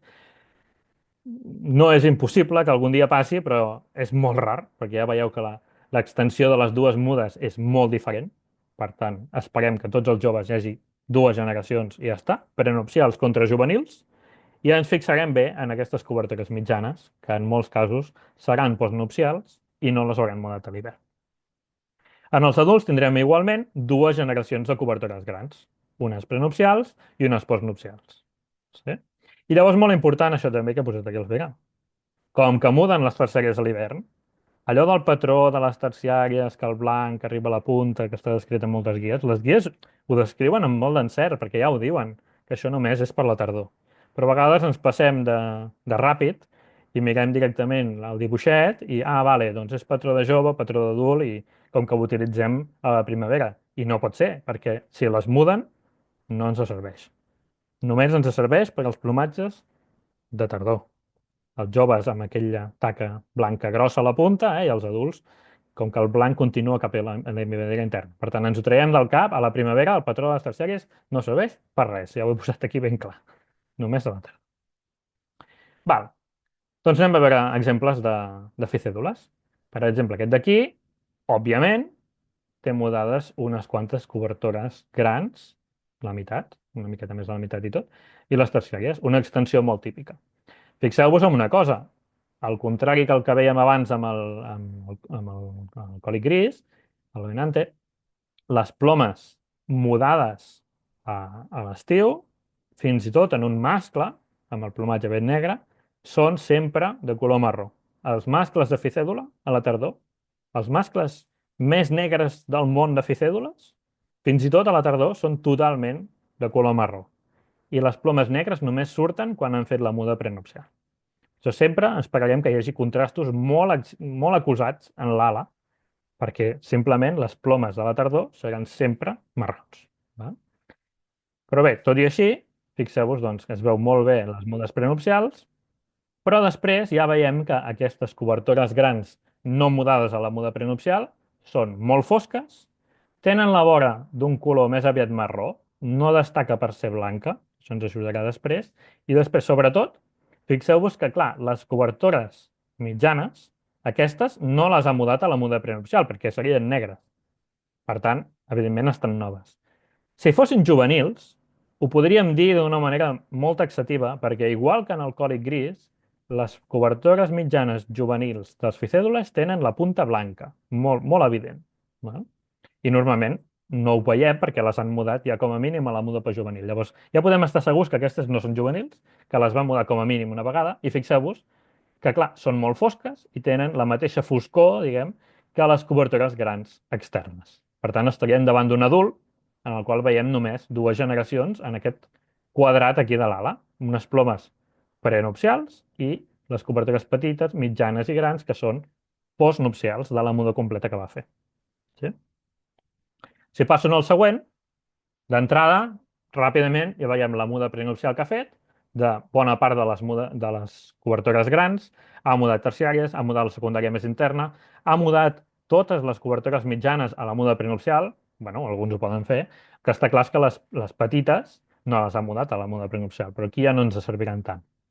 Fixeu-vos com el contrast de les plomes mudades a l'hivern amb aquestes no mudades a l'hivern és molt més acusat en aquest individu, que té les plomes d'un color molt més marró, encara més gastat que el que veiem abans, i que la vora, tot i que està molt gastada, per aquest efecte, diguem, de que la ploma és juvenil, manté una voreta blanca que és molt característica dels joves. En aquest ja no es veu tant que és la més externa, però aquí encara ho veiem força, val? I que ens està donant aquesta pista, val? De que aquestes plomes són juvenils. Val? Passo al següent. Com més marró és el ficèdula, més complicat ens ho posa. Val? Fixeu-vos en aquest, que això ja ho comentarem també en algun moment, però com més marró no necessàriament vol dir que sigui una femella. En aquest cas estem davant d'un mascle també. Va? I fixeu-vos en aquest individu que veiem molt bé també ràpidament la muda prenupcial, plomes molt negres, terciàries, la secundària més interna, veieu que això es repeteix en molts individus, i si ens comencem a fixar en el detall d'aquestes cobertores grans no mudades a la muda prenupcial, es troben un color molt amarronat, encara amb una punteta blanca i una vora blanquinosa que està quasi desapareguda per efecte del desgast, però ho tenim allà, val? I que les cobertores mitjanes que les ha mudat en aquesta muda postjuvenil són d'un color, diguem, més gris, molt gastat, però gris, que no és aquest marró claret de les cobertores juvenils. Per tant, aquí estem veient al final tres generacions: postjuvenil, prenupcial i juvenil. Un Euring 5. Va, ens n'anem a les femelles, que tenen aquest grau de complexitat una miqueta més elevat pel fet de ser molt més marrons i que ens haguem de fixar molt més en els detallets. D'entrada, una miqueta com el que deia abans amb el trivialis, no? Fixeu-vos que aquí estem a la primavera, que les terciàries no ens serveixen absolutament per res, les ha mudat a la muda prenupcial, com fan sempre, i ha mudat també una certa quantitat de cobertores grans, però com que a primer cop d'ull costa més de distingir entre quines ha mudat i quines no ha mudat. Sí? Tant ens fixem en aquestes tres d'aquí fora, que podem augmentar, i veieu com tenen el color força més fosc de la base, sense la vora blanca evident i que no contrasten amb les cobertores mitjanes corresponents. I el mateix veuríem aquí, no? Ens costa una mica de veure el límit, però si ens comencem a fixar en el detall, ja veiem algunes diferències. Veiem que el límit es troba aquí, que aquestes plomes velles tenen una taca blanca molt important, per tant, això ens està dient alguna cosa, i si algú és molt ràpid amb la vista ja s'haurà adonat que aquestes cobertores mitjanes d'aquí sobre, aquestes són prenupcials, però aquestes són, de fet, de juvenil, perquè encara mantenen aquella punta blanca que us comentava abans, estan fetes pols. Aquí estem veient el contrast entre la generació prenupcial i la generació juvenil, que és menys evident que en els mascles, però que realment ho podem veure també si prestem atenció. Aquesta ens ho posava molt fàcil perquè ens donava la garantia de veure aquella ploma amb la punteta blanca, que és juvenil segur, tot i que encara està molt gastat, ja ho veieu. Però tenim els altres aspectes, com la quantitat de blanc, aquest color marró més apagat, aquest desgast. Un altre exemple. Tenim aquest individu d'aquí. Ràpidament, aquí sí podem veure un límit de muda de la muda prenupcial. No? Fins aquí no ens diria res. També ens ha mudat alguna secundària més. Això és normal. I fixeu-vos bé, fem el detall, que tenim unes cobertores mitjanes prenupcials, per tant aquestes no ens serveixen per res. Les altres no tenen la punteta blanca, per tant sabem segur que són com a mínim postjuvenils, i contrasten amb aquestes cobertores grans que no tenim mudades, que són d'un color més marronat, més gastat, amb la voreta aquesta més blanca, i que per tant ens estan indicant que són juvenils. un altre cop mirant com aquest triangle, bueno, aquesta zona quadrada, triangle, com vulgueu dir-li, d'aquesta zona de l'ala, podem veure que és un Euring 5. Sí? Veiem només un exemple més per tenir en compte que, clar, si les les cobertores mitjanes són totes mudades, llavors no ho podem utilitzar, com aquell mascle que també hem vist abans. Si les ha mudat a l'hivern perquè estan molt noves, llavors no podem fer servir aquest truc. No? És una miqueta més difícil perquè llavors sí que hem d'entrar a jutjar aquestes plomes directament, i és el terreny aquest pantanós que us deia al principi. En aquest cas estaríem davant d'un altre Euring 5, una altra família de segon any calendari, que veiem pel fet de tenir les plomes molt marrons, amb la boleta blanca, etc gastades, però no podem fer directament la comparació perquè aquestes són també prenupcials, veieu que estan més noves. Simplement per recordar-ho, que no podem utilitzar-ho a la brava, sinó que hem de realment tenir mirat el detall de les plomes. Vinga, i només un matís per anar acabant aquesta espècie ja, que ja l'he fet mig-mig, però hi ha una proporció considerable de mascles, especialment en algunes poblacions concretes, que tenen un plomatge que d'entrada ens faria pensar que és una femella. Val? Aquest individu és un mascle, que ho podem saber bàsicament per la gran quantitat de blanc que té les cobertores grans i a les terciàries, que no seria propi d'una femella, i aquestes com a plomes més fosques que apareixen, aquestes cobertores grans mudades aquí i algunes plomes del cos. Aquí tenim alguns altres exemples, aquests de l'esquerra, que serien mascles d'aquests també amb plomatges molt marrons, que normalment, aquest no ho tenia pràcticament gens, però normalment aquests mascles tenen com aquestes ulleres de color blanc aquí al front, val? I les femelles no ho mostren. Val? Només perquè ens orienti, si agafem un ficèdula amb aquest plomatge molt de tipus femella, però té les ulleres blanques, hem de sospitar. O molt de blanc a l'ala, també, per exemple, com aquest d'aquí, hem de sospitar. Vinga, farem el Baytrack foraster, ràpidament, perquè aquí ja hem entès molt bé com funciona. La muda és la mateixa que el ficèdula, l'extensió és molt similar que el ficèdula, és a dir, muden més a la muda prenupcial parcial que a la muda postjuvenil parcial, per tant la idea serà bastant la mateixa, i per tant acabarem veient bastant el mateix.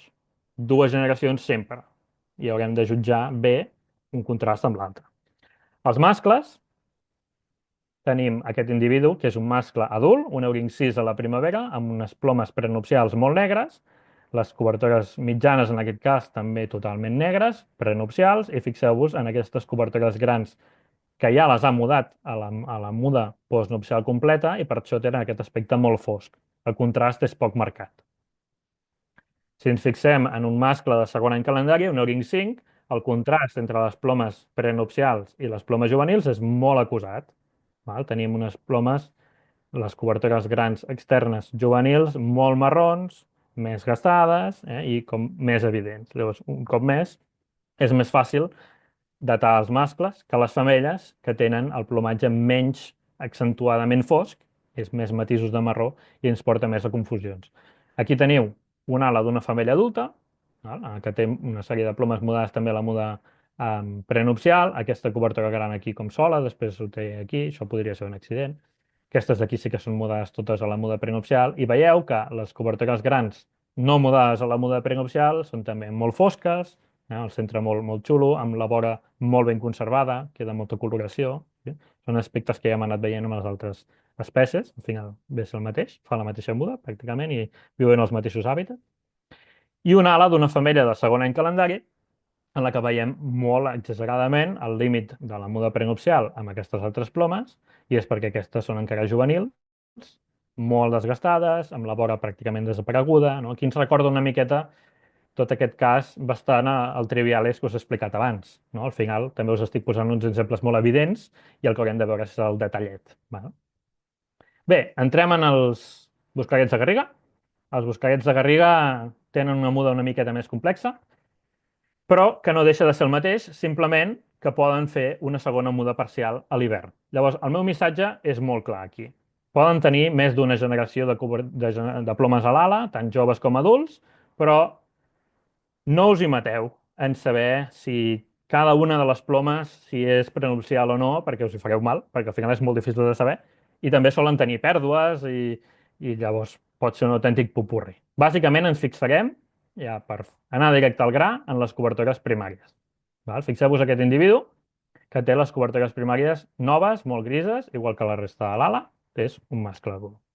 Ens fixem en les cobertores primàries perquè és un grup de plomes que en les una o dues mudes prenupcials parcials que poden fer i també la muda postjuvenil parcial, no les muden de normal. Llavors és un grup que es conserva molt bé. Fixeu-vos en aquest individu, que és un exemplar de segon any, que té unes cobertores primàries molt gastades, molt marrons. Aquí tindríem una femella adulta, que és molt més marró perquè és una femella, però veieu les cobertores primàries com molt iguals que la major part de les cobertores grans i poc gastades, poc evidents. Aquí tindríem una altra femella adulta, una miqueta més marró, però igualment es conserva el mateix. Va? Amb les cobertores primàries, tot i que són marrons, comparat amb les grises que us ensenyava dels mascles, estan relativament noves, poc gastades, i en general veiem que hi ha poc desgast a l'ala. I aquesta d'aquí, que seria una femella de segon any, molt gastada. Val? Si ho posem tot junt, tindríem a l'esquerra adults, mascle i femella, i ocells de segon any, mascle i femella també, val? Perquè veieu una miqueta. A la cua, val? Els mascles tenen una miqueta més de blanc que les femelles i, sobretot, si hi ha una rectriu juvenil, aquesta sempre tindrà molt poc blanc, especialment la R5, que després veureu que té un paper important també per temes d'identificació. Llavors, aquests d'aquí són mascles, aquests d'aquí són femelles, sí? Aquest d'aquí ha mudat tota la cua, aquest d'aquí, aquesta no l'ha mudat, però aquesta mai té blanc, val? Les altres les ha canviat. Si ens ha canviat tota la cua, no podem saber l'edat, és impossible, no podem dir mai que és un adult, perquè els joves també poden canviar la cua en aquestes mudes parcials d'hivern, però si identifiquem una ploma que segur que és juvenil perquè està molt gastada i no té res de blanc, mirant a la R5, si hi ha una R5 juvenil, ens pot ajudar a saber què és un jove. El sexat ja he dit que no entraria, llavors només és una noteta curta per dir que no és sempre tan fàcil com ens sembla. Aquests són mascles, aquests són femelles, i aquest d'aquí és també una femella, que no és tan acolorida com els mascles com a primera cosa, però sobretot, malgrat això, té l'esquena, el cap i l'esquena era supergrisa, l'ull supervermell, i que hi ha molta variabilitat i que realment hem d'anar amb compte quan és un individu, diguem així, que ens genera una mica de dubte. Aquesta ja cridava l'atenció de que no tenia molta coloració en el pit, de fet és el primer que ens fa dubtar, perquè si no hauríem pensat que era un mascle tal qual i no hi hauria hagut manera de saber-ho, però cal que ens hi fixem perquè no sempre és fàcil i si ho passem per alt, doncs ens podríem arribar a confondre. Vinga, fem la tallareta comuna, que ja és l'última d'aquesta secció, i ens vindrà la puput, que fa bàsicament el mateix. Per tant, absolutament el mateix que veiem fins ara. L'única cosa és que l'extensió és una miqueta més extensa i les mudes poden ser una miqueta més rarotes que el que fan encara els tarerols de Garriga, no? Les cantillens de tota la vida. Llavors, això ens pot comportar una miqueta més de complexitat perquè aquestes mudes prenupcials poden arribar a ser moltes plomes i poden fer coses una miqueta més rares. Val? Però al final del dia, acaben tenint una muda i els acabem datant d'una manera molt semblant al que fem amb els tarerols de Garriga que us acabo de presentar. Bàsicament, doncs, ens tornarem a fixar en les cobertores primàries. Aquí teniu l'ala d'un adult, que té totes les cobertores primàries molt fosques, amb la vora molt ben conservades, com que estan molt noves, i de fet, en general, tot el plomatge està relativament molt nou. Aquí tenim un individu de segon any, el primer és un mascle, aquest també. Fixeu-vos que aquest ha mudat unes primàries externes, és habitual que algunes comunes ho facin, ha mudat també algunes cobertores primàries externes i ens dona l'oportunitat de veure bé, no? Com les cobertores primàries juvenils, quan no les han mudat, són molt marrons i estan més gastades. Si passo a la següent, aquí tenim una femella adulta, on veiem totes les cobertores primàries molt amples, molt fosques, amb la vora ben conservada, i la resta de l'ala també molt nova. I una femella de segon any calendari, que si bé ha anat mudant coses i si haguéssim d'etiquetar cada ploma amb la seva generació ens hi faríem mal, però fixeu-vos com les cobertores primàries estan molt gastades, com a més estretes i sobretot gastades amb el centre molt marró. Per tant, un cop més, estem buscant aquestes diferències de les cobertores primàries que no sempre són molt evidents i caldrà que hi prestem atenció. Igual que amb el talerol de Garriga, ens pot ajudar la cua. I aquí ho veiem com tot en el mateix individu. Aquest individu ha perdut una meitat de la cua, que ja té de patró adult, i l'altra meitat de la cua té aquesta ploma canviada i aquesta també. Però aquestes tres continuen sent juvenils. I ho sabem perquè la R5, o sigui, la penúltima rectriu d'un adult, quan està mudada, val? Té una taca blanca a la punta i quan és juvenil no la té. Llavors, en aquest cas, fixeu-vos com es veu fantàstic. Si capturem un individu que té la R5, que segur que és juvenil, doncs ens està ajudant a saber que és un Euring 5. Ja us dic que la gran majoria de les comunis, i també com abans per al Telegram de Garriga, canvien totes les reactrius en alguna de les mudes parcials i, per tant, no ens serveix. En cap cas podem dir que és un adult si ho ha mudat tot. I també un matís molt ràpid en el sexat, és molt complicat, hi ha molta variabilitat, bàsicament els mascles tenen més gris al cap, també les cobertores petites i mitjanes de l'ala, i fins i tot el color de l'ull ens pot jugar una mala passada perquè els mascles sempre tenen els iris més brillants que les femelles. Doncs el sexat l'hem d'anar en compte, ens l'hem de mirar bé, intentar estudiar una mica tota la variabilitat que hi ha i bueno, si algun no el podem sexar, no passa res, perquè és millor ser honest i no posar-ho que no pas inventar-nos-ho. Un exemple molt rapidet d'una espècie molt fàcil d'entrada, que seria l'Ocostela naevia, perquè és una d'aquelles espècies que fa una muda prenupcial completa. És a dir, que d'entrada no, tots són Eurin 4 a la primavera, ens ho posa senzill.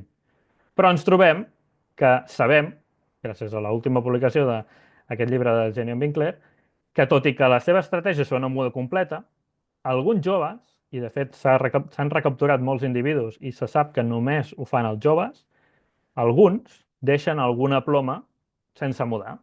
I per tant, si la trobem, podem diferenciar entre Eurings 4, que seria per defecte qualsevol naèvia a la primavera, però podríem identificar algun Euring 5 si observem alguna ploma vella. Aquesta, si us interessa més informació d'això, ho teniu a la Jenny Winkler. Aquest seria un cas, per exemple, no? D'un d'aquests exemplars que ho han mudat tot, menys una secundària, que veieu que és una miqueta diferent, i que, per tant, ja sabem segur, gràcies a aquest estudi, amb moltes recaptures, que ha de ser segur un Euring 5. O aquest d'aquí, que té dues secundàries velles. Només perquè veieu que a vegades, fins i tot, el que ja donàvem molt per fet pot tenir alguna certa complexitat més, no? I ho podem mirar una miqueta més de detall. Sí que m'he enrotllat una miqueta, però bueno, no anem tan malament, però ja sabeu que encara queden els Buscarets de Garriga i que porta lo seu, però bueno, ja em perdonareu. Fem la puput, que al final no és molta estona perquè és relativament senzilla, només que ja veieu una miqueta de diferència respecte a les mudes que us presentava fins ara. Val? Les puputs tenen una muda postnupcial completa en un moment de l'any diferent que la muda postjuvenil. És a dir, hi ha una distància molt gran de temps entre l'època de cria i que es produeixi la muda postjuvenil parcial. Pot ser mesos. Val? En canvi, els adults, quan han acabat de criar, òbviament fan la muda postnupcial completa com els hi toca. Llavors, dels dos grups d'edat, està descrit i sí que sembla que fan una muda prenupcial parcial, però que és molt poca cosa. Plomes del cos, etc. I farem veure com si no ho fessin, val? Perquè ens serà més fàcil. Realment és molt poc extens. Llavors, bàsicament, a la primavera trobem dues generacions de plomes a l'ala en els Euring 5, perquè han fet una muda postjuvenil parcial, i en els adults veiem una sola generació perquè han fet una muda completa. Dic que en aquest sentit és molt fàcil. Per tant, les puputs a l'estiu, quan han sortit del niu, tenen un plomatge totalment nou, fantàsticament nou. De fet, és probablement el motiu pel qual tarden tant de temps a fer una muda postnupcial, o una muda postjuvenil en aquest cas, perquè tenen el plomatge impecable. Va? I qualsevol puput que veiem a l'estiu amb el plomatge nou sabrem segur que és un jove. Els adults es desgasten molt perquè, evidentment, van caminant pel terra i els hi toca molt al sol. Sí? Quan ha arribat la tardor, ja us dic que normalment aquesta muda postjuvenil parcial sol passar doncs, a l'octubre, a vegades al novembre. Aquesta muda postjuvenil parcial inclou plomes del cos, cobertores grans, terciàries i normalment alguna secundària interna. I per tant ens crea aquests límits de muda que podem seguir veient a la primavera i que directament podem associar amb individus joves. Aquí teniu un altre exemple que veiem el mateix. Tenim terciàries i secundàries internes mudades i un límit de muda bastant marcat. En canvi, en un adult que fa una muda completa, no veiem una diferència marcada, perquè ho han mudat tot seguint la seva seqüència, però ho han mudat tot, no tenim dues generacions diferents. I per tant el que estem veient no, és no límit, per tant, un adult, o un límit, un Euring 5. Hi ha una manera encara més xula de mirar això, que a la primavera ens sol anar bastant bé, sobretot pel que és la migració prenupcial. A mesura que entrem a l'època de cria ja no va tan bé perquè es van desgastant, però penseu que el sol sempre és a dalt, per tant, sempre va afectant a totes les terciàries i a les puntes exposades a les primàries per igual, i quan observem un contrast molt gran de desgast, és a dir, que les primàries estan més gastades que les terciàries sempre ens estarà revelant que hi ha hagut una muda de les terciàries, perquè no pot ser que els rajos de llum solar vagin només a la punta de les primàries i no cremin les terciàries. Val?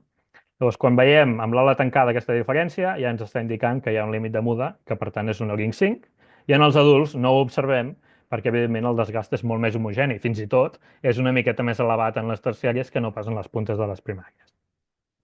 Podríem utilitzar altres aspectes com el que dèiem abans de l'amplitud de la punta de les cobertores primàries, però és un criteri, diguem, com a molt més secundari perquè la resta, diguem, es veu molt i ens ajudarà molt més que no pas haver de fer un jutjament així és una miqueta subjectiu a vegades, no? De quina és la forma, quina és l'amplada. Quan tenim dos casos així de costat doncs es veu molt bé, però quan tenim un individu sol a vegades ens pot fer dubtar una mica si realment és suficientment ample o no. Ja veieu que al final en dos casos són plomes arrodonides.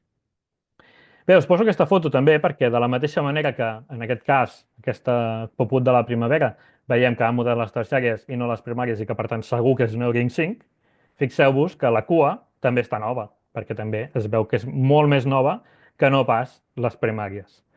Això vol dir que el que està publicat en diverses publicacions del patró de la cua, etc., al final també falla molt, perquè la cua la solen mudar de manera molt habitual en aquesta muda postjuvenil parcial.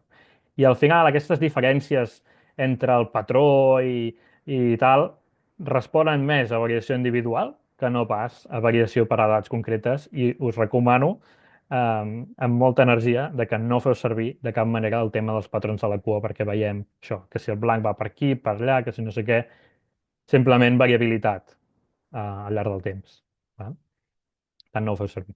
I el tema del sexat, també, com hem anat dient, ens centrem en el datat en aquesta presentació, però no ho podem deixar totalment de banda. Quan tenim dos individus al costat d'una mateixa caixa de niu, però sempre serà molt més fàcil saber qui és el mascle i qui és la femella. Aquest és el mascle amb aquests tons com a més rosats que la femella, però val a dir, és molt important tenir en compte, que si no sabem bé l'edat de l'ocell, és molt difícil poder-lo sexar bé pel plomatge.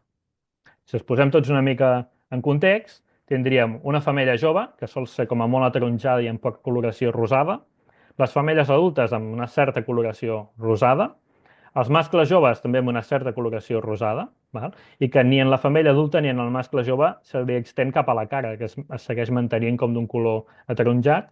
I aquí tindríem un mascle adult que manté com aquest color rosat ben bé fins a la galta. Val?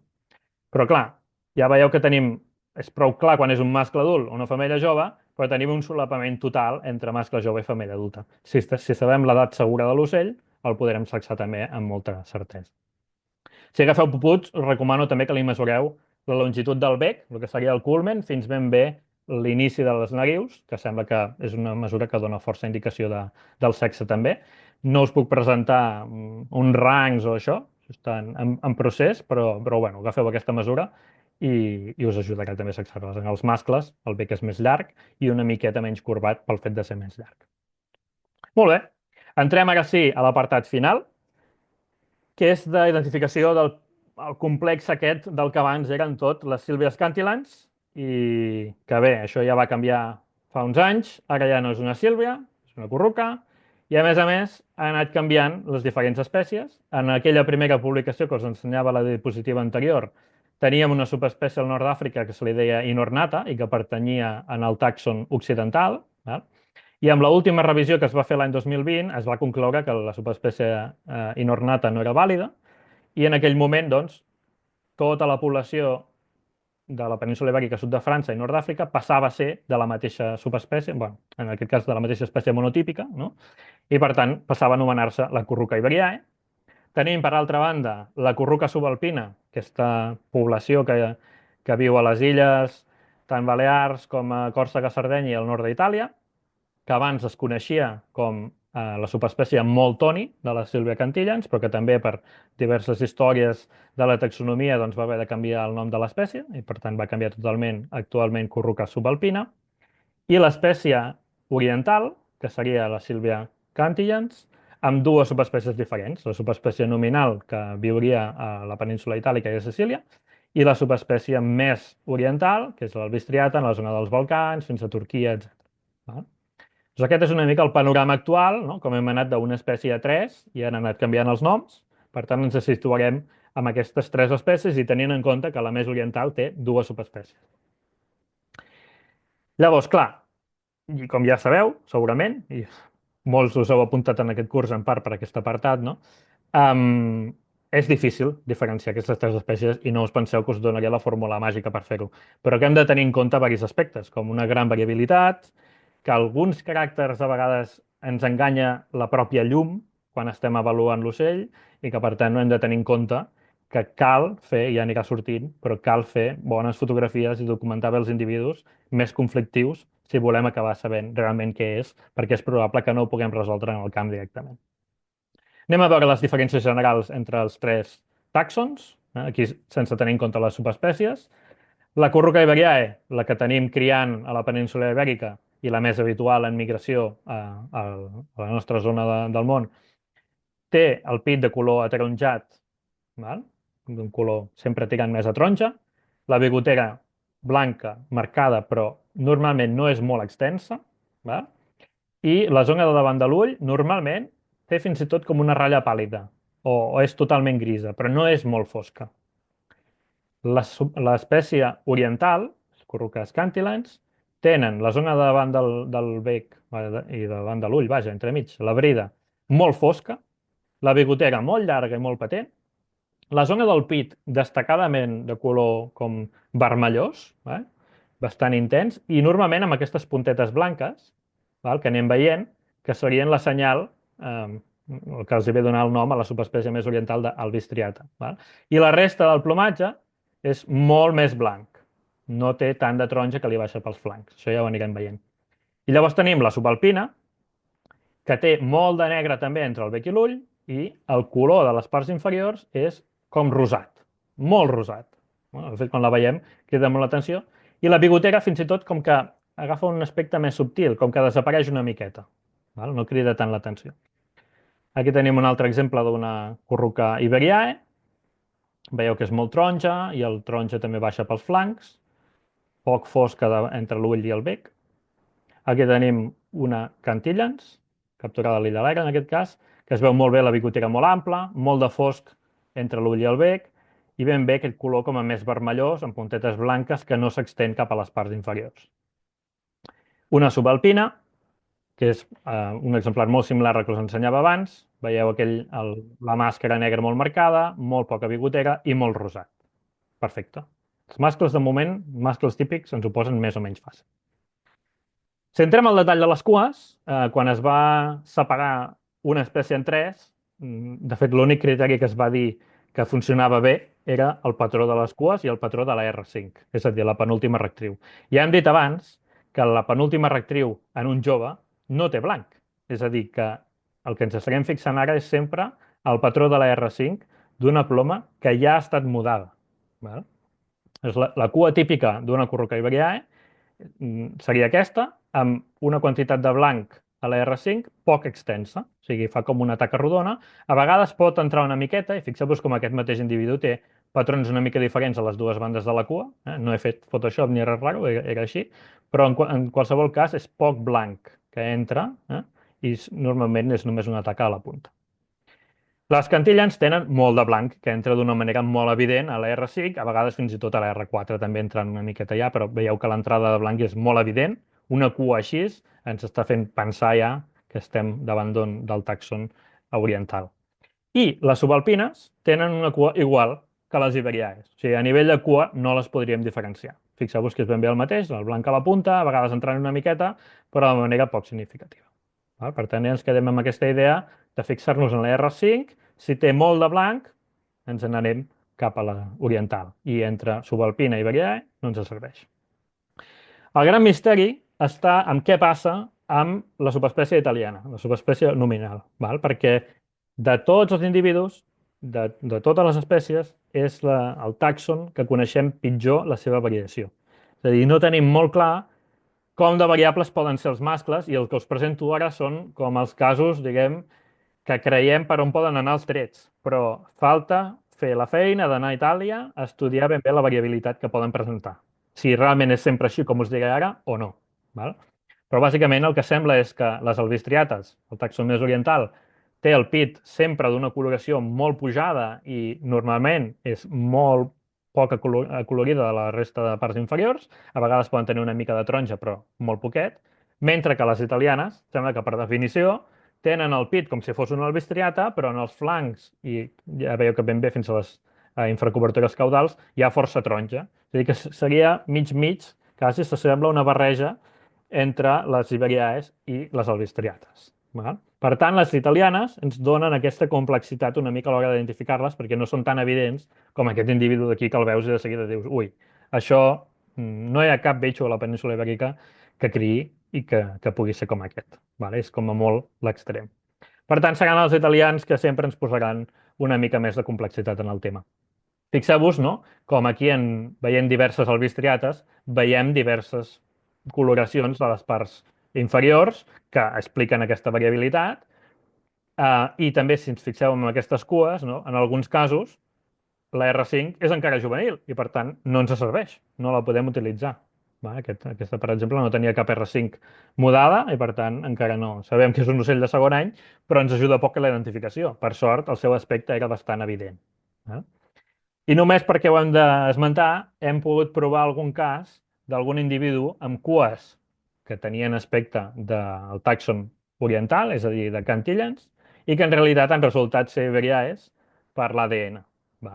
En aquest cas, si només mirem la cua, ens faria mal pensar, però mirant l'ocell, mirant la resta del seu plomatge, ja veiem que no era ben bé un ocell oriental molt evident, era com així mig-mig, però sí que tenia la cua com típica d'un ocell oriental. Llavors és molt important que sempre ens fixem en tots els detalls i que ho documentem bé. Això en un moment us ho tornaré a recordar. Bé, per tant, ja tenim clar que la subespècie italiana és una mica complicada i hem d'entendre una miqueta més bé la seva variabilitat, que utilitzant les cues ens hem d'assegurar que siguin cues que han mudat i no les cues a la babalà. I també cal tenir en compte que quan estem separant el que és una subalpina de la resta, no sempre veurem en una fotografia el mateix. Llavors és probable que si tenim una subalpina a la mà, no? Elles són roses, són realment un color molt xulo, molt salmó, molt claret, i quan fem una fotografia, en la major part dels casos apareix d'un color més ataronjat. I és una mica misteri i podríem estar molta estona parlant del perquè d'això, però no en tinc ni idea. Fixeu-vos que aquests dos individus són el mateix individu fent un petit moviment de cap i el color que percebem del seu plomatge del pit ja és diferent. Aquesta ja sembla més taronja que aquesta, però és exactament el mateix individu segons després d'una fotografia amb l'altra. Per tant, això a vegades pot afectar-nos. I és que és difícil, diguem, fotografiar, copsar el color real d'una subalpina, que seria més aviat aquest color rosat que descric, és això que us intento ensenyar aquí. Aquí, per exemple, hi ha massa llum i es veu com massa claret, aquesta és massa taronjada, no? Respecte al que veiem realment, i per això és molt important que si tenim dubtes amb una d'aquestes espècies i volem, diguem, demanar opinió externa, ens assegurem que li hem fet unes bones fotos i que les fotos reflecteixen el que hem vist realment. I si no ho aconseguim, perquè en el cas de la subalpina és molt difícil, almenys explicar de manera ben clara que era un individu molt rosat, etc, perquè si no, com a receptor de les fotos, a mi em passa a vegades, dic, ui, això és supertaronja, no pot ser una subalpina, i pot ser que m'equivoqui en la meva opinió, només perquè la foto m'ha enganyat. Bé, passant ja una miqueta dels mascles, un aspecte més general, tindríem l'estructura. Això que us presento aquí ens hem d'agafar amb molt de compte, perquè no és un treball meticulós, és només una petita indicació. Sabem que les albistrietes són més grosses que les altres, això és segur, i que normalment fan més de 63 d'ala als mascles. Sabem que les italianes sembla que estan per allà al mig, tot i que ja us dic que tenim molt poca informació, per tant, no us ho puc jurar. I que les iberiaes i les subalpines tenen el mateix rang aproximadament d'ala, més o menys, això que us presento ara aquí. A més de la longitud de l'ala, també ens pot ajudar a la projecció de les primàries. Fet aquest dibuix és d'un article que vam fer fa un temps parlant d'això, precisament, com que les albistriates i també una miqueta més les italianes tenen les ales més llargues, també, de fet, ho mostren amb una projecció primària una miqueta més llarga i que ens pot ajudar a l'hora de separar les diferents espècies. Aquí tenim agrupat les dues subespècies de cantillans, iberià i subalpina, que tindria una projecció primària un puntet més llarga que les iberiaes amb les mesures que vam fer. Però bé, només com a indicació. Evidentment, doncs, si tenim un individu dubtós, tenir la mirada a l'ala sempre ho hem d'acompanyar de les fotografies i si podem mesurar la projecció primària també ens pot ajudar. Un altre aspecte general és el tema de la muda. Val? Ara ja sabem molt de mudes prenupcials, per tant, la muda del Curruca iberiae, que és la mateixa que la de Cantillans, no cal que us la presenti, però el cas de la subalpina és totalment diferent, és supercomplex. I ara, que portem molta estona de formació, us deu estar patant el cap més o menys així, és el que m'imagino, no us veig, però quasi que us sento sospirar. No ho explicarem en detall, perquè al final és un gran embolic, però bàsicament a la seva primera muda prenupcial és molt extensa, i després els adults fan com una muda complementària. Si muden molt a l'estiu, a l'hivern muden poc, i si muden poc a l'estiu, a l'hivern muden molt. A final de comptes, el que passa és que les subalpines, com que la gran majoria de subalpines, tant joves com els adults també, acaben fent mudes completes o quasi completes a l'hivern, ens trobem que a la primavera estan supernoves. Val? I això serà una cosa molt important. Vinga, entrem a la recta final, que és la identificació de les femelles. Les femelles, clar, no tenen pràcticament res de tot el que hem explicat fins ara, de si els taronges, de que si no sé què, no ens val. Tenen aquests plomatges, diguem, molt més homogenis entre elles. Però hi ha una primera cosa que ja ens hi podem fixar, que us l'acabo d'explicar fa un moment, que és la muda. Perquè això sí que ho tenen tots iguals. Aquest individu que us estic ensenyant aquí, si us hi fixeu bé, la seva ala està supernova. O sigui, té el plomatge impecable per ser el mes de maig, que era quan vam fer aquesta foto. Supernou, molt poc desgast, fins i tot es veuen com unes vores blanques a la punta de les primàries de lo noves que són. Això ja és una indicació molt forta de que aquest ocell no pot ser ni una iberiae ni una cantillans, perquè ens ha fet una muda completa a l'hivern. Per exemple, si veiem aquest individu, que té l'ala, òbviament, gastada, bastant gastada, ja la probabilitat de que sigui una subalpina és molt més baixa, perquè les subalpines fan mudes molt extenses a l'hivern. Estarien davant d'una iberiae o una cantillans. Aquí ja entrarem més endavant. Sí, ho veieu bé, molt de desgast, plomes molt torrades, com a trencades, per tant, ja ho descartem. Aquí tindríem un individu ja una miqueta més conflictiu, tot i que al final el que us estic ensenyant és la diferència entre una femella de segon any, que òbviament aquestes plomes són juvenils i estan més gastades, i una femella adulta, que tot i haver mudat coses a l'hivern, encara té plomes, diguem, de l'estiu anterior, això també és una iberiae, val? Que veieu que està més gastada que no pas aquella subalpina que us ensenyava abans. Si ens ho mirem amb l'ala oberta, que és quan es veu més bé, no? Fixeu-vos que l'ala no està impecable. Ja hi ha un cert desgast. És una adulta, no? Com hem explicat fa una estona, aquestes cobertures primàries relativament noves, etc. Menys desgast que les joves, però tot i així veiem que hi ha un cert desgast. Aquestes plomes no són molt noves de trinca. Val? Per tant, ja estaríem també un altre cop descartant el tema de les subalpines. Fixeu-vos en aquest individu aquí, semblant al que us explicava al principi, no? Una femella de subalpina amb una ala impecablement nova, que si li obrim i li mirem l'ala és que realment és super fosca, super nova, amb una miqueta de desgast, si voleu, però clar, és poquíssim. Vull dir, les plomes són super fosques i quasi que és espectacular lo noves que estan, no? Això ens ajudarà molt a poder identificar les femelles. I és que, de fet, per separar femelles de subalpina no tenim gairebé res més que la muda. A vegades, com ja he dit, les subalpines no fan una muda totalment completa, sinó que pot ser que retinguin alguna ploma per allà al mig, rara, val? Que fan aquestes mudes molt complexes. Llavors, veure una muda rara, per exemple aquesta que està molt nou, però a més té una secundària per aquí al mig vella, també és una indicació molt bona de que estem davant d'una subalpina.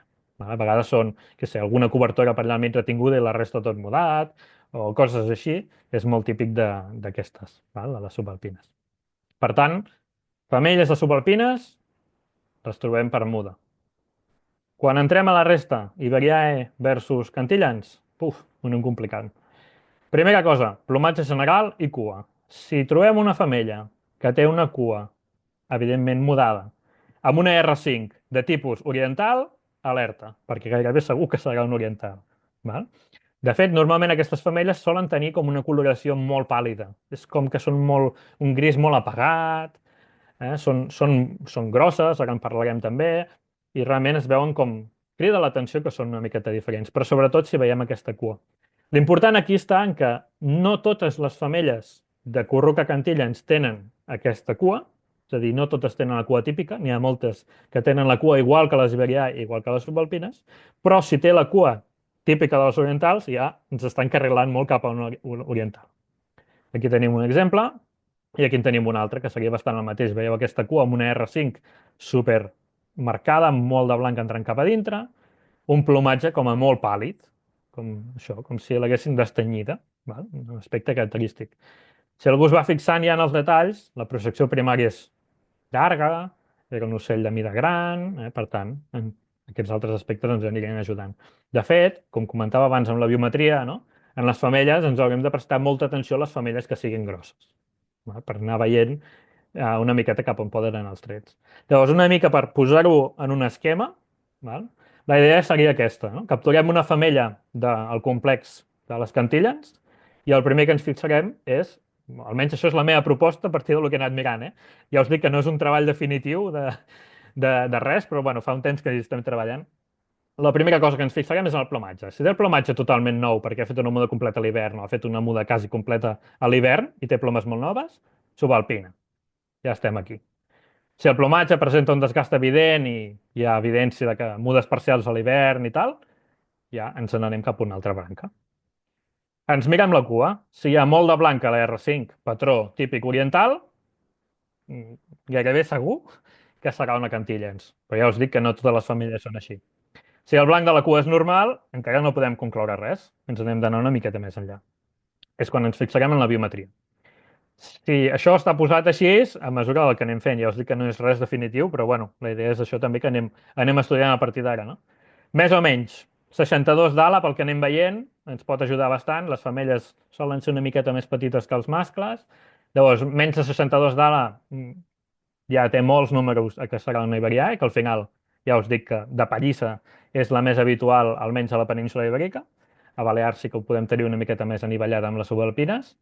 I si fa més de 62 d'ala, encara que tingui una cua normal i que no tingui una muda gens rara, que sigui molt normal, ja comencem a prestar atenció, especialment si és pàl·lida. Però bueno, en qualsevol cas, prestem atenció perquè serà una candidata a ser una Cantillens. Ja no us puc dir més que això. Evidentment, en aquests casos necessitarem documentar-ho molt bé, si us plau, fer fotografies i, com he anat comentant, fer fotografies dels individus que ens generin dubtes, i això no només aplica en els buscarets de Garrigues, sinó que aplica a tot el que he anat explicant a tota la presentació. Val? Com he dit ben bé al principi de tot, al final comentar les coses amb altres persones que coneixem és el que genera un debat positiu, del qual tothom aprèn, i és la millor manera d'anar avançant en aquests aspectes, fins i tot amb aquests més complicats. Però parteix de que en el camp siguem capaços i capaces de prendre imatges bones que reflecteixin el que realment veiem i que, per tant, es puguin estudiar posteriorment. Val? Bé, amb tot això, ara sí, no us robo més temps, hem arribat al final de la presentació i si us sembla el que farem, com que he anat sentint que arribaven coses pel xat, que era una mica la idea del que havíem arribat, no sé si Raül o Ariadna em podeu ajudar si hi ha alguna pregunta, alguna cosa que no hagi quedat resolta, per si ho voleu resoldre ara mateix, i si no, això, us agraeixo molt l'atenció. Espero que no m'hagi quedat massa requete recarregat de coses i que hagi quedat clar el que he explicat. I bé, això, intentarem anar fent més coses. Potser alguns ja sabeu, això també no ho hem esmentat del principi, però alguns ja sabeu que quan he pogut tenir una miqueta de temps he mirat d'anar fent algunes fitxes per a aquestes espècies. La idea seria també doncs, traduir això en algunes fitxes que es puguin portar en el camp, com el dossier que tenim a l'Illa de l'Aire, i que requereix actualització. I al final tot això, clar, a mesura que anem tenint material nou i més coneixement, doncs ho anem fent cada cop millor, no? I a mi em preocupa molt de que no s'encalli tot en una versió antiga i que després haguem avançat en el coneixement i seguim utilitzant una versió vella. Llavors, per això encara no m'estic dedicant tot el que voldrien fer aquestes fitxes perquè hi ha molta feina per millorar-les, però bé, que el dia que estiguin disponibles doncs mirarem de com fer-ho accessible per tothom. I bé, no sé si hi ha alguna pregunta així destacada. Jo també vaig a fer una mirada pel xat. Ah, Jo, vale. jo crec que no sé si ara me sentiu bé, que abans m'han dit que no me sentíem molt bé. Al xat hi ha hagut algunes preguntes, però bàsicament anaven sobre si es gravaria i si estaria Sí, ja ho exposat a veig. la pàgina web. I Ara n'ha entrat una. Sí, El ara tema dels iris en la corruca. He observat que totes els tenien verdós, tot i ser adultes. No serveix, doncs? Clar, bueno, és una pregunta, al final jo sempre tinc un posicionament molt clar amb el tema del color dels iris i és que hem de vigilar molt a l'hora de fer-lo servir, val? Perquè no reflecteix directament l'edat de l'ocell, sinó que reflecteix els canvis hormonals de l'ocell. Val? Llavors, esperem una certa variabilitat fins i tot independentment de l'edat. Sí que és habitual que els joves, doncs, en moltes espècies, tinguin l'iris d'un color més apagat que els adults, però hi ha molta variació. I en el cas de les curruques, com a gènere de les curruques, val? Com he comentat especialment amb la comunis, els mascles tenen els iris més brillants que les femelles. Per tant, això ja transcendeix l'efecte de les edats. I per tant, és molt difícil utilitzar el criteri de l'iris com a criteri per datació si també ens varia per altres aspectes, val? Al llarg de l'any, si és mascle o femella, etc etc.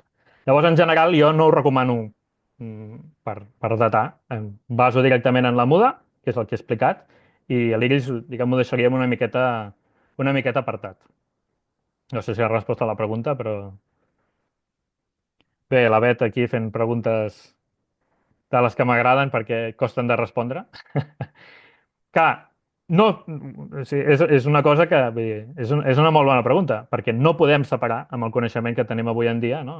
Si alguna vegada al xat pregunta com separem femelles de les dues subespècies de cantillans, la nominal i la vestriata, la resposta és no en tenim ni idea, en absolut, perquè no hem estudiat la variació ni tan sols pels mascles, que diguem és més fàcil, imagineu-vos en les femelles, no? No ho podem saber de cap manera.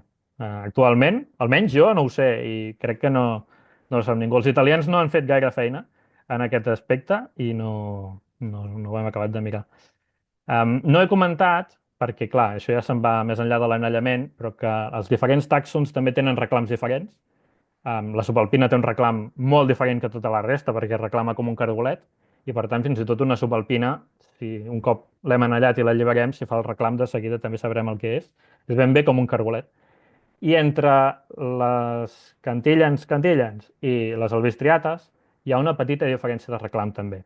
Però entre que la major part de les vegades no reclamen i que de fet és bastant subtil aquesta diferència, no ens serveix. O sigui que no podem saber-ho.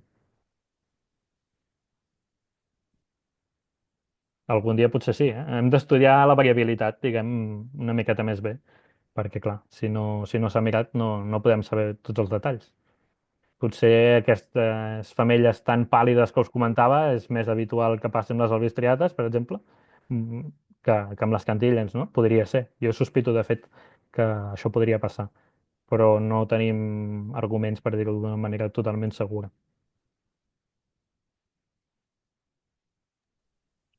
Molt bé, doncs ara sí. Bueno, Crec pensava que... que hi hauria més preguntes, eh? No, si preguntes segur que n'hi hauria moltes més, però ja m'ho passat molt de temps. Sí. Hem de deixar preguntes per les futures formacions que pensam fer, I no tant. tot ha de quedar tan clar, tot i que crec que està molt instructiu i les explicacions molt clares i que a partir d'ara, a la primavera, ja ningú es pot equivocar en errors en la datació dels ocells. Crec que ha quedat clar, no? Pues, Gràcies a ens tothom queda per l'atenció. que queda sol que agrair-te molt, Marc, a tu per l'estupenda explicació que us has fet i a tots els assistents per haver s'ha apuntat en aquesta formació i que seguirem informant que la intenció és seguir fent formacions d'aquest tipus. Moltes gràcies a tothom i bona nit. Bona nit.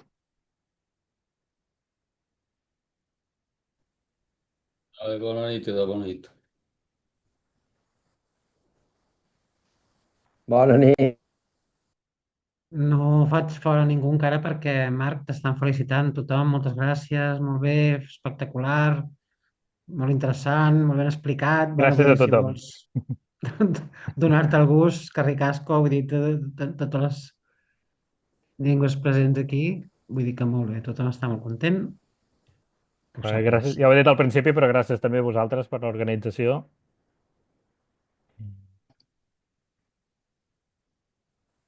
Marc, gràcies, has de fer-ne més, estem d'acord. Raül? Bueno, ja ho Ho intentarem. tindrem Sí. en compte. Ja la meva idea és fer una formació contínua durant el 2026. Ja en xerrarem. Perfecte. Us anirem informant a tothom. Perfecte. Doncs ara sí, us avisa a tots els que encara esteu connectats que vaig a tancar. Marc, també t'eliminaré tu, estem en contacte per correu, Perfecte. Raül també. Gràcies a Molt Sense tothom. bé. res. Gràcies a tu, Bona Ariadna, nit. també per tota la feina. Adéu, bona nit. Vinga, Bona bona nit. nit. Bona nit, adéu.